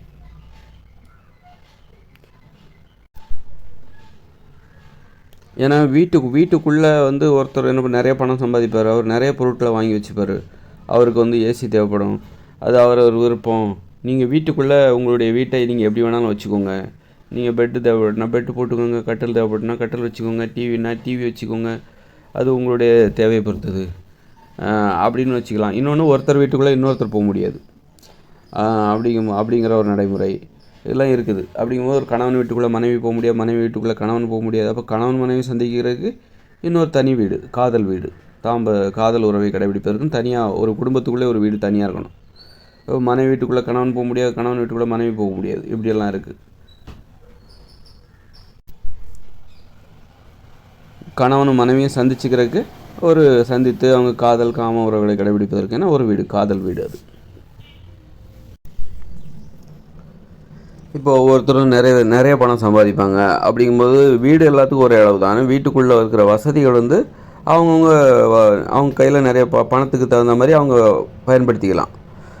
என்ன வேணாலும் நீங்கள் அந்த வீட்டுக்குள்ளே நீங்கள் என்ன வசதி வேணாலும் அது உங்களுடைய தேவையை பொறுத்தது. உங்களுக்கு என்ன தேவை, ஒருத்தருக்கு வந்து ஒரு விஷயம் தேவைப்படும். பெரிய விலை ஒரு தேவை இருக்குல்ல, கம்ப்யூட்டரோ ஏதோ ஒன்று தேவைப்படும், அல்லது டிவி தேவைப்படும். அது அவரவர் விருப்பத்தை பொறுத்தது. அதனால் வீட்டுக்குள்ளே இருக்கிற விஷயங்களை நாம் வந்து சமத்துவத்தை நிலைநாட்ட முடியாது, சமத்துவத்தை தேட முடியாது, சமத்துவத்தை நிரூபிக்க நம்ம முயற்சி செய்யக்கூடாது. வீடுங்கிறது வந்து அனைவருக்கும் பொதுவானது. வீடோட அளவுங்கிறது, வீடு அமைப்பும் ஒரே மாதிரி இருக்கணும். என் வீடு வித்தியாசமாக இருக்கும், உன் வீடு வித்தியாசமாக, எனக்கு அந்த வீடு பிடிச்சிருக்கு, இந்த வீடு பிடிக்கல அப்படின்ற மாதிரி கூட. வீடோட அமைப்பு அப்புறம் அளவு எல்லாம் ஒரே மாதிரி இருக்கணும். நிறம் எல்லாம் அதுக்கு அடிக்கிற பெயிண்ட்டு ஒரே மாதிரி இருக்கணும். ஆனால் வீட்டுக்குள்ளே இருக்கிற விஷயம் அது அவங்கவுங்களோட தேவையை பொறுத்தது. அவங்கவுங்க தேவைக்கு அவங்கவுங்க அதை வாங்கிக்கணும். அவங்க விருப்பப்பட்டது. அது எல்லாத்துக்கும் ஒரே அளவு தான் தேவை இருக்கணும். அதை ஏன்னா இவங்க நிறைய பணம் இருக்கும்போது அவங்க நிறைய வாங்கிப்பாங்க. இன்னொன்று என்னென்னாக்கா, இப்போ வந்து ஒருத்தர்கிட்ட என்னென்ன உடைமை இருக்குது அப்படிங்கிறத பார்த்து ஒரு பெண்ணு ஆணை திருமணம் செய்யக்கூடாது. ஒரு பெண்ணை திருமணம் செய்யும்போது ஆண் என்ன பார்க்குறான், அவகிட்ட இவ்வளோ இருக்கா. ஒரு ஆணை திருமணம் செய்யும்போது அவன் என்ன வேலை பார்க்குறான், அவன் வீட்டில் என்னென்ன பொருள் இருக்குது, டிவி இருக்குது, ஃப்ரிட்ஜ் இருக்குது, ஏசி இருக்குது, கார் வச்சுருக்கான், அதனால் அவனை கல்யாணம் பண்ணிக்கலாம். அதனால் அவன் பொருளை பார்த்துட்டு ஒரு பொண்ணு அவனை கல்யாணம் பண்ணிக்கக்கூடாது.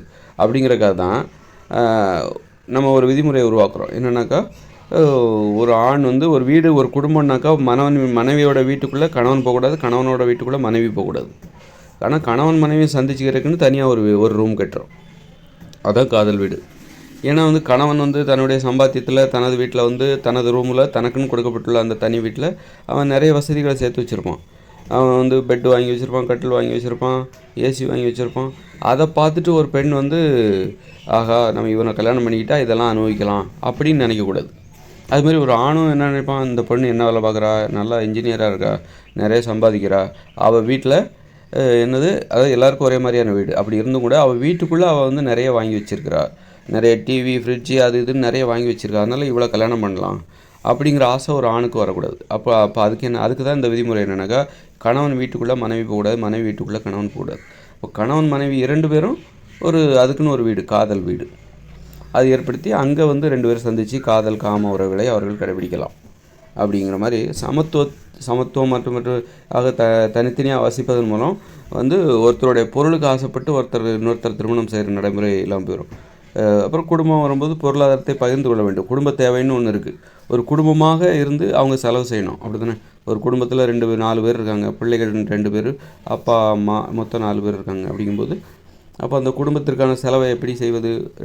கணவன் மனைவி இப்போ பிள்ளைகளும் சம்பாதிக்கிறாங்க அப்படின்னு வச்சுக்கோங்க. 18 வயசு மேலே ஆயிடுச்சு, 20 வயசு மேலே ஆயிடுச்சு, கல்யாணம் ஆயிடுச்சுனாக்கா 18 வயசு மேலே ஆயிடுச்சுனாலே பிள்ளைகள் தனி வீட்டுக்கு போக வேண்டியதான். அவங்க தனி குடும்பமாகிடணும். ஏன்னா அதுக்கப்புறம் அந்த பிள்ளைகளோட விருப்பங்களில் பெற்றோர்கள் தலையிடக்கூடாது. அப்படிங்கிறதுக்காக அவங்க தனி குடும்பத்துக்கு போயிடணும். ஒரே குடும்பத்தில் இருந்தால் பெற்றோர்களுடைய கட்டுப்பாட்டில் தான் அவங்க இருக்க வேண்டியது இருக்கும். அவங்களுடைய தனிப்பட்ட விருப்பங்களில் பெற்றோர்கள் தலையிடுவாங்க. அதனால் 18 வயசுக்கு மேலே ஆயிடுச்சா அவங்கள வந்து தனி குடும்பமாக போக வச்சிடணும். அந்த மாதிரி பண்ணிடணும். அப்படி இருக்குது, அப்படி தானே. அதுக்கப்புறம் பார்த்திங்கன்னா அப்போ வந்து அப்பா அம்மா 2 பேரும் சம்பாதிக்கிறாங்க, 2 பிள்ளைங்க இருக்குது. ஒரு அரசாங்கங்கிறது மருத்துவத்தையும் கல்வியும் இலவசமாக கொடுக்கணும். இந்த வீடை கூட அரசாங்கமே கட்டி கொடுத்துடணும். ஆனால் வாடகை வாங்கிக்கணும். ஏன்னா வீடை கட்டுறதுக்கு அரசாங்கம் எங்கேருந்து கட்டும், பணம் வேணும்ல. அப்போ மக்களுக்காக தான் கட்டி கொடுக்க போகிறோம். மக்களால் வந்து ஒரு 1000 ரூபா கொடுக்க முடியுமா ஒரு வீட்டுக்கு? ஒவ்வொருத்தரும் தனது வீட்டுக்கு 1000 ரூபா கொடுக்க முடியுமா? முடியாது. முடியும் தானே.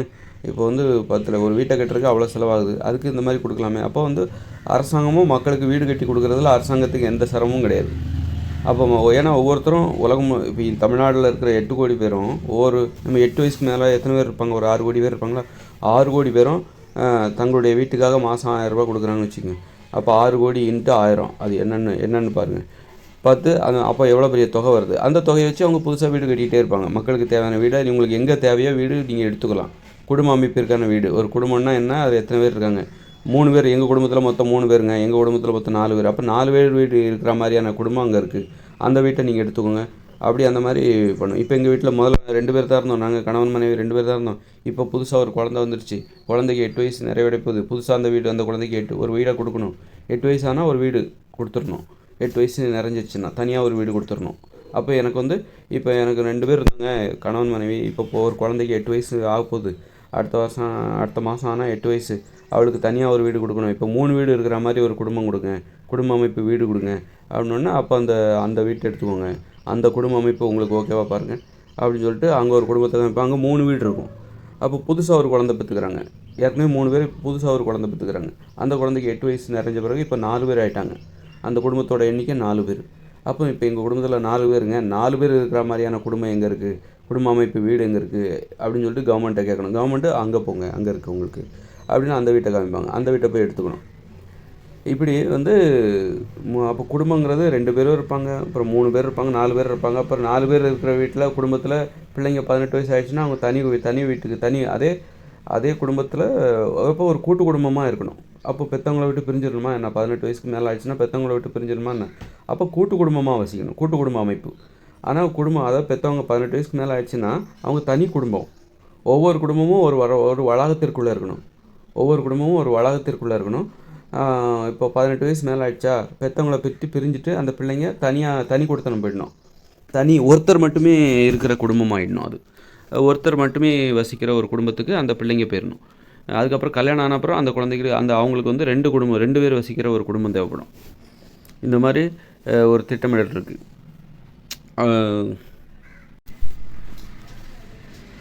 அப்போது மக்கள் குடும்பமாக வசிப்பது முக்கியமல்ல, நம்ம கூட்டு குடும்பமாக வசிக்க வைக்க வேண்டிய அவசியம் வருது பாருங்கள். ஏன்னா 18 வயசுக்குள்ளே சுதந்திரமாக இருக்கணும். நம்ம வாழும்போது, குடும்பமாக வாழும்போது நம்முடைய முடிவுகளில் யாரும் தலையிடக்கூடாது, நம்ம சுதந்திரமாகவும் இருக்கணும். அதுக்காக தான் 18 ஒரு குழந்தைக்கு 8 வயசு ஆயிடுச்சுனாலே அந்த குழந்தைக்கு ஒரு குடும்பத்தில் தனி வீடு கொடுக்குறோம். குடும்ப அமைப்பு வீடு. குடும்பம் என்பது என்னென்னாக்கா அது ஒரு அமைப்பு. குடும்பம் என்றால் என்னென்னாக்கா ஒரே வீட்டில் இருக்கக்கூடியவங்க குடும்பம் இல்லை. ஒரு குடும்பத்தில் வந்து 4 வீடு இருக்கும், 5 வீடு. ஒரு குடும்பம் 4 பேர் இருக்கக்கூடிய ஒரு குடும்பத்தில் 4 வீடு இருக்கும். அப்புறம் தனியாக இன்னொரு வீடு இருக்கும். விருந்தினர்கள் யாராவது வந்தால் என்ன, அவங்க எங்கே தங்குவாங்க? ஒருத்தர் வீட்டுக்குள்ளே இன்னொருத்தர் போடான்ட்டிங்க, விருந்தினர்கள் வந்தால் எங்கே தங்குவாங்க? அப்படிங்கும்போது விருந்தினர்கள் வந்தாங்கன்னா அவங்களுக்குன்னு ஒரு வீடு நம்ம கட்டி வைக்கணும். விருந்தினர் அறை அப்படின்னு சொல்லிட்டு ஒரு அறையை நம்ம கட்டி வைக்கலாம். அதில் வந்து விருந்தினர்கள் தான் வந்தால் தங்குவாங்க அப்படின்ட்டு இருக்கலாம். அவங்களுக்கு சமையலறை தேவையில்லை, அவங்களுக்கு குளியலறை தேவை, கழிவறை தேவை, சமையலறை தேவையில்ல. சமையலறை வந்து ஏன்னா வந்து அந்த குடும்பத்தை அவங்க விருந்தாளிகள் அப்படி இருக்கும்போது மற்றவங்க அவங்களுக்கு சமைச்சு கொடுப்பாங்க. அந்த வீட்டில் உள்ளவங்க மற்றவங்க சமைச்சு கொடுப்பாங்க. இப்போ இது பற்றி